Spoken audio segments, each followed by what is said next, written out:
नारायणं सुरगुरुं जगदेकनाथं भक्तप्रियं सकललोकनमस्कृतं च त्रैगुण्यवर्जितमजं विभुमाद्यमीशं वन्दे भवद्नोमरासुरसिद्धवन्द्यं नारायणं नमस्कृत्य नरं चैव नरोत्तमं देवीं सरस्वतीं व्यासं ततो जयमुदीरयेत् नारायणाय परिपूर्णगुणार्णवाय विश्वोदयस्थितिलयोन्नियतिप्रदाय ज्ञानप्रदाय विबुधासुरसौख्यदुःखसत्कारणाय वितताय नमो नमस्ते. ವೇದವ್ಯಾಸದೇವರು ರಚನೆ ಮಾಡಿರತಕ್ಕಂತಹ ಶ್ರೀಮದ್ ಮಹಾಭಾರತದ ಅನುಶಾಸನ ಪರ್ವದಲ್ಲಿ ಉಮಾಮಹೇಶ್ವರ ಸಂವಾದದಲ್ಲಿ ಬೇರೆ ಬೇರೆ ವ್ಯಕ್ತಿಗಳು ನಾನಾ ವಿಧವಾದ ವಿಚಿತ್ರವಾದ ಸ್ಥಿತಿಯಲ್ಲಿರಲಿಕ್ಕೆ ಏನು ಕಾರಣ, ಯಾವ ಕರ್ಮದ ಫಲವಾಗಿ ಎಂಥ ಜನ್ಮ ಪ್ರಾಪ್ತವಾಗತ್ತೆ ಎನ್ನುವುದನ್ನು ಪ್ರಶ್ನೋತ್ತರ ರೂಪದಲ್ಲಿ ತಿಳಿಸಿಕೊಟ್ಟಿದ್ದಾರೆ. ಅದರಲ್ಲಿ ಒಂದು ಪ್ರಶ್ನೆಯನ್ನು ಕೇಳಿದ್ದಾರೆ ಮಹಾನ್ ಸತೀದೇವಿಯರು, ಪಾರ್ವತೀದೇವಿಯರು. ಊಹಾಪೋಹ ವಿಶಾರದಾ ಜ್ಞಾನ ವಿಜ್ಞಾನ ಸಂಪನ್ನಾ ಪ್ರಜ್ಞಾವಂತಹ ಅರ್ಥಕೋವಿದಾ. ಲೋಕದಲ್ಲಿ ಕೆಲವರು ಭಾರಿ ಬುದ್ಧಿವಂತರಾಗಿರುತ್ತಾರೆ, ಏನು ಹೇಳಿದರೂ ಬೇಗದಲ್ಲಿ ತಿಳಿದುಕೊಳ್ಳುತ್ತಾರೆ. ಜೊತೆಗೆ ನಾನಾ ವಿಧವಾದ ಯುಕ್ತಿಗಳನ್ನು ಬಳಸಿ ಯಾವ ಕೆಲಸವನ್ನು ಹೇಗೆ ಮಾಡಬೇಕು ಅಂತ ಆಲೋಚನೆ ಮಾಡಿ ಚೆನ್ನಾಗಿ ನಿರ್ವಹಣೆ ಮಾಡುತ್ತಾರೆ. ಜ್ಞಾನ ವಿಜ್ಞಾನ ಎಲ್ಲವನ್ನು ಪಡೆದಿದ್ದಾರೆ. ಇನ್ನು ಕೆಲವರಿಗೆ ಜ್ಞಾನಾದಿಗಳಿಲ್ಲ, ಹೇಳಿದರೆ ಸರಿಯಾಗಿ ಅರ್ಥ ಮಾಡಿಕೊಳ್ಳುವುದಿಲ್ಲ, ಧಾರಣಾ ಶಕ್ತಿಯೂ ಇಲ್ಲ. ಹೀಗೆ ಪ್ರಜ್ಞಾವಂತ ಸಮಾಜ ಒಂದು, ದುಷ್ಪ್ರಜ್ಞಾವಂತ ಸಮಾಜ, ಪ್ರಜ್ಞಾರಹಿತವಾದ ಸಮಾಜ, ಹೀಗೆ ಎರಡು ರೀತಿಯ ಜೀವಿಗಳು ಕಾಣ್ತಾ ಇದ್ದಾರಲ್ಲ. ಯಾಕೆ ಹೀಗಾಗತ್ತೆ? ಅಲಂ ಪ್ರಜ್ಞೋ ಕಥಂ ಭವತಿ ಮಾನವ. ಬುದ್ಧಿ ಕಡಿಮೆ ಆಗೋದು ಯಾಕೆ? ಯಾವ ಹಿನ್ನೆಲೆಯಲ್ಲಿ ಅಲ್ಪ ಪ್ರಜ್ಞೆ ಬರುತ್ತೆ? ಇದನ್ನು ನೀವು ನಿರೂಪಣೆ ಮಾಡಬೇಕು. ಇನ್ನು ಕೆಲವರು ಇರುತ್ತಾರೆ, ಜಾತ್ಯಂಧಾಶ್ಚಾಪರೇ ದೇವ ರೋಗಾರ್ಥಾಶ್ಚಾಪರೇ ತಥಾ. ಕೆಲವರು ಹುಟ್ಟು ಕುರುಡರು, ಯಾವುದೋ ಒಂದು ನಿಮ್ಮ ಕೆಲಸದಲ್ಲಿ, ಯಾವುದೋ ಒಂದು ವರ್ಷದಲ್ಲಿ, ಯಾವುದೋ ಅವಸ್ಥೆಯಲ್ಲಿ ಕುರುಡರಾದದ್ದಲ್ಲ, ಅಥವಾ ವಯಸ್ಸಾಗ್ತಾ ಆಗ್ತಾ ಕಣ್ಣು ಕಾಣದೆ ಕನ್ನಡಕ ಬಂದು ಸ್ವಲ್ಪ ವರ್ಷ ಕಣ್ಣೆ ಹೋಗ್ಬಿಡ್ತು, ಹಾಗಾದದ್ದು ಅಲ್ಲ. ಹುಟ್ಟಿದ ಆರಂಭದಿಂದ ಕಣ್ಣೆ ಕಾಣೋದು. ಜಾತ್ಯಂತಹ ರೋಗಾರ್ಥ, ಹುಟ್ಟಿದ ಆರಂಭದಿಂದ ರೋಗ. ನಾವು ಕೆಲವು ಮಕ್ಕಳಿಗೆ ಅಂತಿರ್ತಾರೆ ಅವ್ರ ತಂದೆ ತಾಯಿ, ಇಲ್ರಿ ಇವ್ನು ಹುಟ್ಟಿದಾಗಿದ್ದ ರೋಗನೇ, ಒಂದು ದಿವಸ ಆರಾಮಾಗಿದ್ದು ತಿಳಿವೇ ಇಲ್ಲ, ನಾವು ಒದ್ದಾಡಿದ್ದ ಅವರು ಒದ್ದಾಡಿದ್ದೆ ಅಂತ ಹೇಳ್ತಾರೆ. ಹಾಗೆ ರೋಗಾಂತರಾಗಿ ಮಕ್ಕಳು ಯಾಕೆ ಹುಟ್ಟುತ್ತಾರೆ? ನರ ಕ್ಲೀಮಾಶ್ಚ ದೃಶ್ಯಂತೆ ಕಾರಣಂ ಭೂಹಿ ತತ್ರವೈ. ಇನ್ನು ಕೆಲವರು ನಪುಂಸಕರಾಗಿರ್ತಾರೆ. ನಪುಂಸಕರು ಅಂತಂದರೆ ಯಾವುದರಲ್ಲಿ ಅನುತ್ಸಾಹ ಮತ್ತು ಪುರುಷನ ಗುಣಗಳನ್ನು ಹೊಂದಿರೋದಿಲ್ಲ, ಆ ರೀತಿ ಬದುಕಿರ್ತಾರೆ ಕೆಲವರು. ಈ ರೀತಿಯ ಬೇರೆ ಬೇರೆ ಅವಸ್ಥೆಯನ್ನು ನಾವು ಸಮಾಜದಲ್ಲಿ ಕಾಣ್ತೇವೆ. ಅದಕ್ಕೇನು ಕಾರಣ? ಮಹಾರುದ್ರದೇವರು ಹೇಳ್ತಾರೆ, ಯಾರು ಸಜ್ಜನರನ್ನ ಪ್ರೀತಿಯಿಂದ ಮಾತನಾಡಿಸ್ತಾರೆ, ಬ್ರಾಹ್ಮಣಾನ್ ವೇದವಿದುಷಃ ಸಿದ್ಧಾನ್ ಧರ್ಮವಿದಸ್ತತ ಪರಿಪೃಚ್ಛಂತ್ಯಹರಃ ಕುಶಲಾಃ ಕುಶಲಂ ತಥಾ. ತಮ್ಮ ಮನೆಗೆ ಬಂದವರಿರ್ಬೋದು, ತಮ್ಮ ಕೆಲಸಾದಿಗಳ ವ್ಯವಹಾರ ಮಾಡುವಾಗಿರ್ಬೋದು, ಅಂತೂ ತಮಗೆ ಆತ್ಮೀಯರಾದವರು ಅಂತ ಅಂದರೆ ಆತ್ಮೀಯರು ಅನ್ನೋದಕ್ಕಿಂತಾನೂ ಒಳ್ಳೆಯ ಗುಣದಿಂದ ಕೂಡಿರತಕ್ಕ ಸಜ್ಜನರು ಏನಿದ್ದಾರೆ ಅಂಥವ್ರ ಜೊತೆ ವ್ಯವಹಾರ ಮಾಡುವಾಗ ಕೋಪ ಮಾಡಿಕೊಳ್ಳಲ್ಲ, ಕೆಟ್ಟದ್ದನ್ನು ಮಾತಾಡಲ್ಲ, ಉದ್ವೇಗ ಬರುವ ಮಾತನ್ನು ಆಡಲ್ಲ. ಶುಭವಾದ ಮಾತುಗಳನ್ನು ಆಡ್ತಾರೆ, ಕ್ಷೇಮವನ್ನು ಪ್ರಶ್ನೆ ಮಾಡ್ತಾರೆ, ಆರೋಗ್ಯವ ಸೌಖ್ಯವ ಅಂತ ವಿಚಾರಿಸ್ತಾರೆ. ಈ ರೀತಿ ಯಾರು ಮತ್ತೊಬ್ಬರನ್ನ ಸೌಜನ್ಯದಿಂದ ಪ್ರೀತಿಯಿಂದ ವ್ಯವಹಾರ ಮಾಡ್ತಾರೆ ಅಂಥವರು ಸ್ವರ್ಗಾದಿಗಳನ್ನು ಪಡೆದು ಭೂಮಿಯಲ್ಲಿ ಹುಟ್ಟುವಾಗ ಮೇಧಾವಿ ತತ್ರ ಜಾಯತೆ, ಬುದ್ಧಿವಂತನಾಗಿ ಹುಟ್ಟುತ್ತಾನೆ. ಯಾಕೆ? ಬುದ್ಧಿವಂತರು ಮಾಡೋ ಕೆಲಸ ಪೂರ್ವಜನ್ಮದಲ್ಲಿ ಮಾಡಿದ್ದಾನೆ. ಜ್ಞಾನಿಗಳಾದರೂ ಬುದ್ಧಿವಂತರಾದರೂ ಮತ್ತೊಬ್ಬರ ಕ್ಷೇಮವನ್ನು ಬಯಸ್ಬೇಕು, ಸಜ್ಜನರ ಹಿತವನ್ನು ಬಯಸ್ಬೇಕು. ಎಷ್ಟರ ಮಟ್ಟಿಗೆ ಮಹಾಭಾರತ ಹೇಳಿದೆ, ಸಜ್ಜನರಿಗೆ ಹಿತವಾಗತ್ತೆ ಅನ್ನೋದು ಸುಳ್ಳು ಹೇಳಿದ್ರೆ ತಪ್ಪಿಲ್ಲ ಅಂತ ಹೇಳುತ್ತೆ. ಸಜ್ಜನರ ಹಿತಕ್ಕೆ ಅಷ್ಟು ಮಹತ್ವ ಇದೆ. ಹಾಗೆ ಸಜ್ಜನರ ಹಿತವನ್ನು ಬಯಸ್ತಾನೆ, ನಾಟಕೀಯವಾಗಲ್ಲ. ನೋಡಿ, ಕೆಲವರಿಗೆ ಆ ಸ್ವಭಾವ ಇರುತ್ತೆ. ನೋಡಿ, ನಾವು ಅವ್ರ ಮನೆಗೆ ಹೋದ್ರೆ ನಾವು ಎದ್ದು ನಿಲ್ತಾರೆ, ಬನ್ನಿ ಅಂತಾರೆ, ಕುತ್ಕೊಳ್ಳಿ ಅಂತಾರೆ, 4-5 ಮಾತಾಡ್ತಾರೆ. ನಾವು ಮಾತಾಡಲ್ಲ, ಹೊರಗೆ ಮಾತಾಡಿಸ್ತಾರೆ. ಹೌದಾ, ಎಲ್ಲಿಂದ ಬಂದ್ರಿ, ಪಾಪ ಶ್ರಮ ಆಯಿತು ಏನೋ ನಿಮಗೆ, ನೀರೇನಾದ್ರು ಕುಡಿತೀರಾ? ಈ ನಮ್ಮ ಹಿರಿಯರ ಕಾಲದಲ್ಲಿ ಇತ್ತು, ನಮ್ಮ ತಂದೆ ತಾತನ ಕಾಲದಲ್ಲೆಲ್ಲ ಈ ಥರದ್ದು ಮಾತಾಡೋದು ನಾವು ಬಹಳಷ್ಟು ಜನಗಳು ಕೇಳಿದ್ದೇವೆ. ಇವತ್ತಿನ ಕಾಲದಲ್ಲಿ ಕಡಿಮೆ. ಈಗ ನಮ್ಮಂಥ ವಯಸ್ಸಿನವರಿಗೆ ನೋಡಿ, ಯಾರು ಬಂದರೆ ಅಮ್ಮ ಯಾರೋ ಬಂದು ನೋಡೋ ಅಂತೇಳಿ ನಿಮ್ಮ ಮಕ್ಕಳು ಹೋಗ್ಬಿಡ್ತಾರೆ. ಅವ್ರು ಬಂದವನು ಬನ್ನಿ ಅಂತಲೂ ಕರೆಯಲ್ಲ, ಬನ್ನಿ ಕುತ್ಕೊಳ್ಳಿ. ಮುಂಚಿನವರೆಲ್ಲ ಹಾಗಿತ್ತು. ನಿಮ್ಮ ಹಿರಿಯರೆಲ್ಲ ಮಾಡ್ತೀರಿ ನೀವು ಅದನ್ನು, ಯಾಕೆಂದ್ರೆ ಆ ಕ್ರಮದಲ್ಲಿ ಬಂದಿದೆ ಅಭ್ಯಾಸ. ಅದಕ್ಕೆ ಮಹತ್ವ ಏನು ಅಂದರೆ, ಮುಂದಿನ ಜನರಲ್ಲಿ ಬುದ್ಧಿವಂತರಾಗಿ ಕೊಡ್ತೀವಿ ನಾವು, ಅದೇ ಮಹತ್ವ. ಅದು ಈ ಜನದಲ್ಲಿ ನಾವು ಬುದ್ಧಿವಂತತೆ ಯಾಕೆಂದ್ರೆ ಹಿಂದಿನ ಜನದಲ್ಲಿ ಆ ರೀತಿ ಒಳ್ಳೆಯ ಸ್ವಭಾವದಲ್ಲಿ ಇದ್ವಿ. ಮುಂದಿನ ಜನ ನಾವು ದಡ್ಡರೆ ಆಗ್ತೀವಿ. ಯಾಕೆ ನಾವು ಈ ಜನ್ಮದಲ್ಲಿ ಬುದ್ಧಿವಂತ ಕೆಲಸ ಮಾಡಲಿಲ್ಲ ಅಂದರೆ ಮುಂದಿನ ಜನ ದಡ್ಡರೆ ಆಗಿಬಿಡ್ತದೆ. ಅದಕ್ಕೆ ಬುದ್ಧದೇವರಂತಾರೆ, ವರ್ಚೆಯಂತಹ ಅಶುಭಂ ಕರ್ಮ ಸೇವಮಾನ ಶುಭಂ ತತ. ಸಾಧ್ಯವಾದಷ್ಟು ಕೆಟ್ಟ ಕೆಲಸಕ್ಕೆ ಅವ್ರು ತಲೆ ಹಾಕಲ್ಲ, ಅದ್ರ ಬಗ್ಗೆ ವಿಚಾರ ಮಾಡಲ್ಲ, ಮಾತಾಡಲ್ಲ. ಆದರೆ ನಮ್ಮ ತ್ರಿಕರಣಗಳಿಂದಲೂ ಕೂಡ ಒಳ್ಳೆಯದನ್ನೇ ಬಯಸ್ತಾರೆ, ಒಳ್ಳೆಯದನ್ನೇ ಮಾಡ್ತಾರೆ. ನೋಡಿ, ನೀವು ದುಡ್ಡು ಖರ್ಚು ಮಾಡಬೇಕಾಗಿಲ್ಲ, ಅಥವಾ ಯಾರ್ದೋ ಮನೆಗೆ ಹೋಗೋದು ಸೇವೆ ಮಾಡಬೇಕಾಗಿಲ್ಲ, ಯಾವ ದೇವಸ್ಥಾನ ತೀರ್ಥಯಾತ್ರೆ ಏನಿಲ್ಲ. ನಮ್ಮ ಸುತ್ತಮುತ್ತಲಿನ ಪ್ರಪಂಚದಲ್ಲಿ ಹಿತವಾದ ಪ್ರೀತಿಯಿಂದ ವ್ಯವಹಾರ ಮಾಡಿಕೊಂಡಿದ್ರೆ ಮೇಧಾವಿ ಜನಯ, ಒಳ್ಳೆ ಬುದ್ಧಿವಂತನಾದಂತಹ ವ್ಯಕ್ತಿಯಾಗಿ ಮುಂದಿನ ಜನ್ಮದಲ್ಲಿ ಹುಡ್ತಾನೆ. ಶ್ರುತಂ ಪ್ರಜ್ಞಾನಗಮ್ಯಸ್ಯ ಕಲ್ಯಾಣಂ ಉಪಜಾಯತೆ. ಮತ್ತೆ ಅವನ ಬುದ್ಧಿ ಸಹಜವಾಗಿ ಒಳ್ಳೆ ಕೆಲಸಕ್ಕೆ ಹೋಗುತ್ತೆ. ನೋಡಿ, ಸಾಮಾನ್ಯ ನೋಡಿ, ಕೆಲವರು ಲೌಕಿಕದಲ್ಲೇ ಹೋಗಿರ್ತಾರೆ. ಅವನು ಓದ್ತಾ ವಿದೇಶಕ್ಕೆ ಹೋಗ್ತಾನೆ. ವಿದೇಶಕ್ಕೆ ಹೋಗಿ ದೊಡ್ಡ ಬಿಸ್ನೆಸ್ ಏನೋ ಮಾಡ್ತಾನೆ, ಒಂದು ಶ್ರೀಮಂತನಾಗ್ತಾನೆ. ಅವ್ನು ಬ್ರಾಹ್ಮಣರ ಆಚರಣೆ ಇದೆಲ್ಲ ಮರೆತು ಬಿಟ್ಟಿರ್ತಾನೆ. ಆದರೆ ನೋಡಿ, ಇದ್ದಕ್ಕಿದ್ದಾಗ ಯಾವುದೋ ಕೆಲಸಕ್ಕೆ ಊರಿಗೆ ಬರ್ತಾನೆ, ಭಾರತಕ್ಕೆ ಬರ್ತಾನೆ. ಅವನಿಗೆ ಮಕ್ಕಳು ಹುಟ್ಟಿರ್ತಾರೆ, 6-7 ವರ್ಷದ ಮಕ್ಕಳು ಇರ್ತಾರೆ. 7-8 ವರ್ಷಕ್ಕೆ ಉಪನಯನ ಮಾಡ್ತಾನೆ. ಅಂದರೆ ಒಳ್ಳೆ ಕಾಲದಲ್ಲಿ, ಯೋಗಿ ಕಾಲದಲ್ಲಿ ಉಪನಯನ ಮಾಡಿಕೊಂಡು ಅನ್ಸುತ್ತೆ. ಕೇಳ್ತಾನಲ್ಲಿರೋ ಯಾರು, ನನ್ನ ಮಗನಿಗೆ ಉಪನಯನ ಮಾಡ್ಬೋದಾ, ಈಗ ಅನುಕೂಲ ಇದೆ, ಅದಕ್ಕಾಗಿ ಏನು ಬೇಕಾದ್ರೆ ಖರ್ಚು ಕೊಡೋಣ, ಮಾಡೋಣ. ನೋಡಿ, ಅವನು ತಾನೇ ಸಂಧ್ಯಾವಂದನಗಳನ್ನು ಸರಿಯಾಗಿ ಮಾಡ್ತಾ ಇಲ್ಲ. ಯಾಕೆಂದ್ರೆ ಅವನ ವಾತಾವರಣವೋ, ಒತ್ತಡವೋ, ಪ್ರಸಂಗವೋ ಏನೋ ಎಲ್ಲೋ ಹೋಗಿದ್ದಾನೆ ಅಂತ ಹೇಳಿದ್ರೆ ಭಾರತೀಯ ಆಚರಣೆಗಳೆಲ್ಲ ಬಿಟ್ಟೇ ಹೋಗ್ಬಿಟ್ಟಿದೆ. ಅಂತಹ ವ್ಯಕ್ತಿ ಇಲ್ಲಿ ವಾಪಸ್ ಬಂದ, ಅದು ಯೋಗ್ಯ ಕಾಲದ ಉಪನಯನ ಆಗಿರೋ ಸತ್ಕರ್ಮವೇ ನಡೆದೋಯ್ತು. ಯಾಕೆ ಆಗತ್ತೆ ಅಂದರೆ, ಹಿಂದಿನ ಜನ್ಮದಲ್ಲಿ ನಾವು ಸಜ್ಜನರನ್ನ, ಗುರುಗಳನ್ನ, ಹಿರಿಯರನ್ನ, ವೃದ್ಧರನ್ನ ಸೇವೆ ಮಾಡಿದ್ದರಿಂದ ಮುಂದಿನ ಜನ್ಮದಲ್ಲಿ ಸಹಜವಾಗಿ ಅವನ ಬುದ್ಧಿ ಒಳ್ಳೆ ಕೆಲಸಕ್ಕೆ ಹೊರಡ್ತಾ ಇದೆ. ಅವ್ರು ಯಾವ ದೇಶದಲ್ಲೇ ಇರಲಿ, ಯಾವ ಸ್ಥಿತಿಯಲ್ಲೇ ಇರಲಿ. ನೋಡಿ, ಕೆಲವರು ನಮ್ಗೆ ಇಲ್ಲೇ ಇರ್ತಾರೆ, 11-12 ವರ್ಷದ ಇಲ್ಲ, ಇನ್ನೂ ಟೈಮ್ ಇದೆ, ಒಂದು SLC ಆಗಲಿ, PUC ಆಗಲಿ, ಆಮೇಲೆ ಮಾಡೋಣ ಉಪನಯನ. ನೋಡಿ, ಇವ್ರಿಗೆ ಸಹಜವಾಗಿ ಒಂದು ಬುದ್ಧಿ ಅಲ್ಲಿ ಹೋಗ್ತಾನೆ ಇಲ್ಲ. ಉಪನಯನ ಮಾಡೋಕೆ ಸಂಕಲ್ಪದಲ್ಲಿ ಹೋಗ್ತಾನೆ ಇಲ್ಲ, ಅವನಿಗೆ ಹೋಗ್ತಾ ಇದೆ. ಇವನು ಸಂಧ್ಯಾವಂದನೆ ಮಾಡೋರು ಮನೆಯಲ್ಲೇ ಹುಟ್ಟಿದಾಗಲೂ ಬುದ್ಧಿ ಪ್ರಚೋದನೆ ಆಗಲಿಲ್ಲ. ಅವ್ನು ಸಂಧ್ಯಾವಂದನೆ ಮಾಡ್ತಾ ಇಲ್ಲ, ಅವನಿಗೆ ಬುದ್ಧಿ ಪ್ರಚೋದನೆ ಆಯಿತು. ಯಾಕೆ ಹೀಗಾಗತ್ತೆ ಅಂದರೆ, ಇದು ಈ ಜನ್ಮದ ಸಾಧನೆ ಅಲ್ಲ, ಪೂರ್ವಜನ್ಮದ ಸಾಧನೆ. ಉತ್ಕಟವಾಗಿ ನಾವು ಈ ಜನ್ಮದಲ್ಲಿ ಮಾಡಿದ್ರೆ ನಮ್ಗೆ ಈ ಜನ್ಮದಲ್ಲಿ ಫಲ ಸಿಗತ್ತೆ, ಇಲ್ಲ ಅಂತಲ್ಲ. ಅತಿಯಾದ ಸಾಧನೆ ಮಾಡಿದರೆ ಈ ಜನ್ಮದಲ್ಲಿ ಫಲವು ಕೊಡುತ್ತೆ, ಇಲ್ಲ ಅಂತಲ್ಲ. ಆದರೂ ಪೂರ್ವಜನ್ಮದ ಫಲವೇ ಹೆಚ್ಚಾಗಿ ಬರುವಂಥದ್ದು. ಹಾಗಾಗಿ ನಾವು ಒಳ್ಳೆ ಬುದ್ಧಿವಂತರಾಗಿ ಹುಟ್ಟಬೇಕು, ಒಳ್ಳೆಯ ಕೆಲಸ ಮಾಡಲಿಕ್ಕೆ ನಮ್ಮ ಮನಸ್ಸು ಬರಬೇಕು, ಅದರ ತಕ್ಕ ಪ್ರವೃತ್ತಿ ನಮ್ಮ ಇಂದ್ರಿಯಗಳಿಂದ ನಡಿಬೇಕು ಅಂತಾದರೆ ನಾವು ಸರಿಯಾಗಿ ವೃದ್ಧರ ಸೇವೆ ಮಾಡಬೇಕು, ಹಿರಿಯರ ಸೇವೆ ಮಾಡಬೇಕು, ಎಲ್ಲರನ್ನ ಪ್ರಿಯವಾಗಿ ಮಾತನಾಡಿಸಬೇಕು. ಅದರಿಂದಾಗಿ ನಮಗೆ ಉತ್ತಮವಾದಂತಹ ಶ್ರೇಷ್ಠವಾದ ಮೇಧಾವಿ ಬುದ್ಧಿವಂತಕವಾದಂತಹ ಗುಣ ನಮ್ಮಲ್ಲಿ ಪ್ರಾಪ್ತವಾಗತ್ತೆ. ಇನ್ನು ಯಾರು ಪರದಾನೇಶು ಯಾಚಾಪಿ ಚಕ್ಷುರ್ ದುಷ್ಟಂ ಪ್ರಯುಂಜತೆ ತೇನ ದುಷ್ಟ ಸ್ವಭಾವೇನ ಜಾತ್ಯಂಧಾಸ್ತೆ ಭವಂತಿಹ. ಇನ್ನು ಕಣ್ಣು ಇಲ್ಲದೆ ಹುಟ್ಟುತ್ತಾರಲ್ಲ, ಜಾತ್ಯಂಧರಾಗಿ ಹುಡ್ತಾನೆ, ಕುರುಡರಾಗಿ ಹುಡ್ತಾರೆ. ಯಾಕೆ ಹೀಗಾಗತ್ತೆ ಅಂದರೆ, ಯಾರು ಮತ್ತೊಬ್ಬರ ಸಂಪತ್ತನ್ನು, ಮತ್ತೊಬ್ಬರ ಹೆಂಡತಿಯನ್ನು, ಮತ್ತೊಬ್ಬರ ಮನೆಯನ್ನು, ಮತ್ತೊಬ್ಬರ ಪದಾರ್ಥಗಳನ್ನ, ವಾಹನಾದಿಗಳನ್ನು ನೋಡಿ ಅಯ್ಯೋ ಇದು ನನಗೆ ಬೇಕು ಅಂತ ಬಯಸ್ತಾರಲ್ಲ, ಅಂದರೆ ಕಣ್ಣಿನಿಂದ ನೋಡೋದವನ್ನ ಅದು ನನಗೆ ಬೇಕು ಅಂತ ಇಷ್ಟಪಡೋದು. ಈ ರೀತಿ ಯಾರು ಕಣ್ಣಿನಿಂದ ಕೆಟ್ಟ ಕೆಲಸಗಳನ್ನು ಮಾಡ್ತಾರೆ ಅವರು, ಆಮೇಲೆ ಯಾರು ತಮ್ಮ ಮನೆಗೆ ಬಂದಿರತಕ್ಕಂತಹ ಅತಿಥಿಗಳನ್ನ, ಜ್ಞಾನಿಗಳನ್ನ, ಸಜ್ಜನರನ್ನ ಕೆಟ್ಟ ಕಣ್ಣಿನಿಂದ ನೋಡ್ತಾರೆ. ಇವರೊಬ್ಬರು ಬಂದು ನಮ್ಮ ಮನೆಗೆ ಅಂತ ಹೀಗೆ ನೋಡೋದು. ಕೆಲವರು ಆಗಿರುತ್ತೆ ಸ್ವಭಾವ. ಯಾರು ಬರಬಾರ್ದು ಅಂತ ಅವ್ರೊಂದು ಸ್ವಭಾವ. ಅವ್ರೇನು ಮಾಡಲ್ಲ, ಅಪ್ಪ ಅಮ್ಮ ಏನೋ ಮಾಡ್ತಿರ್ತಾರೆ, ಅಥವಾ ಗಂಡನೋ ಹೆಣ್ತಿನಿ ಯಾರೋ ಏನೋ ಮಾಡ್ತಿರ್ತಾರೆ ತಮ್ಮ ಮನೆಗೆ ಯಾರನ್ನೋ ಕರೆದ್ರೆ, ಇವಂಗೇನು ಹೇಳಲ್ಲ. ಇವನಿಗೊಂದು ಸ್ವಭಾವ, ಮನೇಲಿ ಯಾರು ಇರೋದು ಬೇಡ, ಶಾಂತವಾಗಿ ನಾವು ಮನೆ ಬಿಡೋದು, ಏನೋ ಅಂತಲೇ ಇರೋದು ಭ್ರಮೆ. ಈ ರೀತಿಯಲ್ಲಿ ಇರ್ತಕ್ಕಂಥವ್ರು ಕೆಲವೊಮ್ಮೆ ಯಾರಾದ್ರೂ ಹಿತೈಷಿಗಳೋ ನಮ್ಗೆ ಆತ್ಮೀಯರೋ ಸಜ್ಜನರೋ ದೇವರ ಭಕ್ತರೋ ಬಂದಾಗ ಕೆಟ್ಟ ಕಣ್ಣಿನಿಂದ ನೋಡೋದು, ಕಣ್ಣಿಂದ ನೋಡಿ ಅವನು ಹೀಗೆಲ್ಲ ಮಾಡೋದು, ಹೀಗೆಲ್ಲ ಯಾರು ಮಾಡ್ತಾರಲ್ಲ ಅಂಥವರಿಗೆ ಪರಮಾತ್ಮ ಮುಂದಿನ ಜನ್ಮದಲ್ಲಿ ಕಣ್ಣೇ ಕಿತ್ತಿಬಿಡಲ್ಲ. ಈ ಕಣ್ಣಿಂದ ನೋಡೋದೇ ಬೇಡ, ನೋಡಿದ್ರೆ ನಾನು ಇಂಥ ಕೆಟ್ಟ ಕೆಲಸ ಮಾಡ್ತೀಯಾ, ಕಣ್ಣೇ ಇರೋದು ಬೇಡ ನಿನಗೆ ಹೋಗು. ನಾವು ಕಣ್ಣಿಲ್ದೇ ಇರೋ ಮಕ್ಕಳನ್ನ ನೋಡಿ ಅಂತೀವಿ, ಪಾಪ ನೋಡ್ರಿ ಏನು ಕರ್ಮ ಮಾಡಿದಾವು, ಹುಟ್ಟಿದ ಮಕ್ಕಳು ರೀ, ಪಾಪ ಕಣ್ಣೇ ಇಲ್ಲ ಅವಕ್ಕೆ, ಮನಸ್ಸು ಭಾಳ ಹಿಂಸೆ ಆಗತ್ತಪ್ಪ, ಎಷ್ಟು ನಾವು ವೇದನೆ ಪಟ್ಟು ಮಾತಾಡ್ತೇವೆ.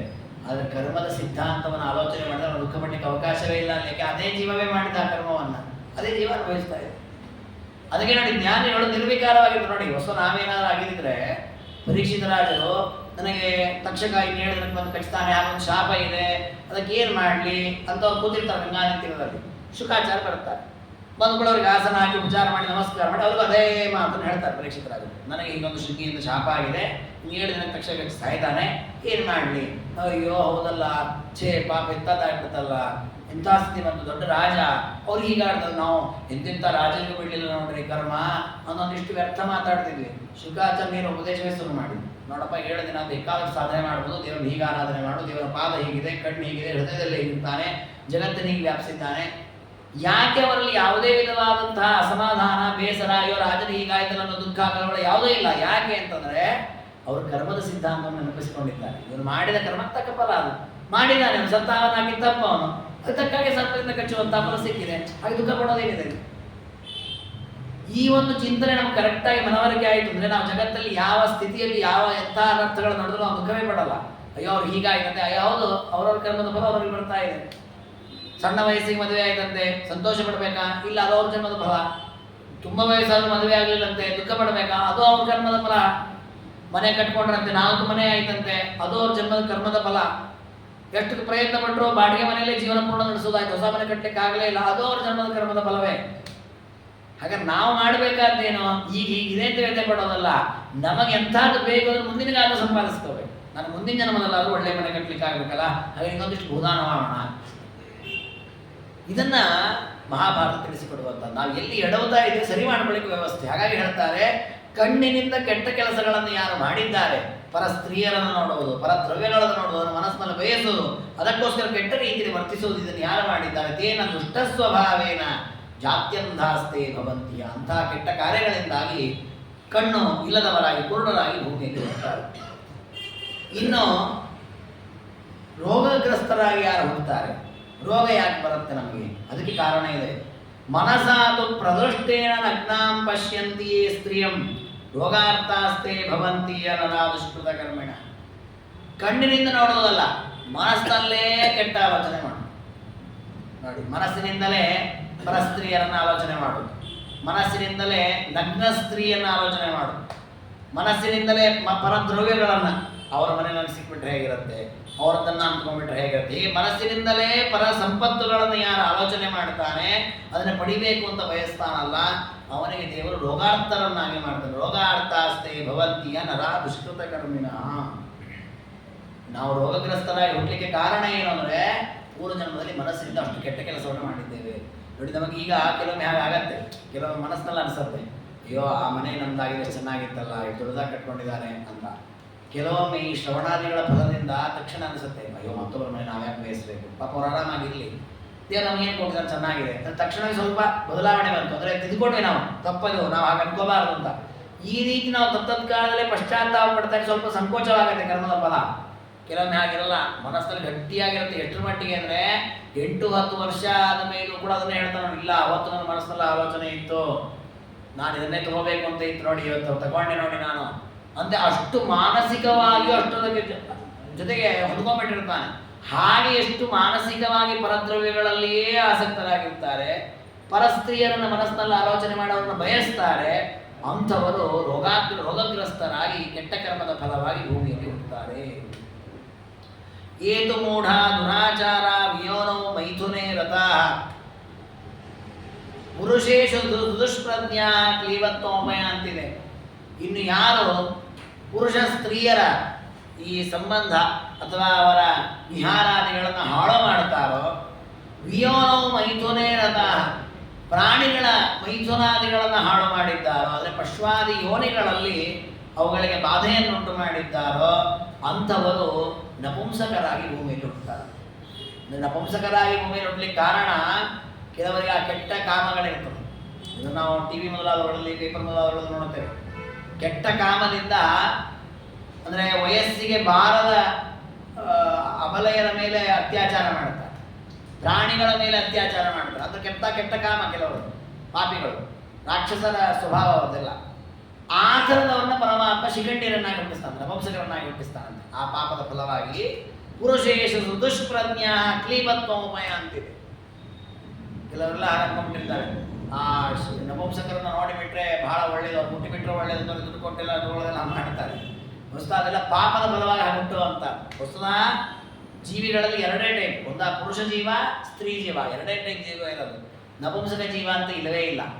ಪುರುಷನೋ ಸ್ತ್ರೀನೋ ಶಾಪಗ್ರಸ್ತವಾಗಿ ನಪುಂಸಕವಾಗಿ ಹುಟ್ಟುವಂತಹದ್ದು.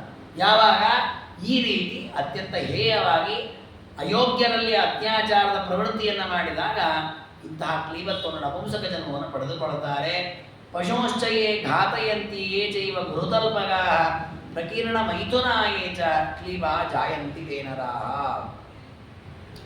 ಇನ್ನು ಪರಸ್ತ್ರೀಯರನ್ನ ಸಂಗ ಮಾಡುವುದು, ಗುರುಪತ್ನಿಯನ್ನೇ ಭೋಗ ಮಾಡುವುದು, ಈ ರೀತಿಯ ಅಪಚಾರವನ್ನು ಯಾರು ಮಾಡಿದ್ದಾರೆ, ಆಮೇಲೆ ಪಶುಗಳ ಹತ್ಯೆಯನ್ನು ಯಾರು ಮಾಡ್ತಾರೆ, ಅಂಥವರೆಲ್ಲ ನಪುಂಸಕರಾಗಿ ಭೂಮಿಯಲ್ಲಿ ಹುಟ್ಟುತ್ತಾರೆ. ಇದು ಆ ಪಾಪದ ಫಲ. ಸಾವದ್ಯಂ ಕಿನ್ನವೈ ಕರ್ಮ ನಿರವದ್ಯಂ ತಥೈವ ಚ ಶ್ರೇಯ ಕುರುವನ್ನ ಮಾಪ್ನೋತಿ ಮಾನವೋ ದೇವಸತ್ತಮ.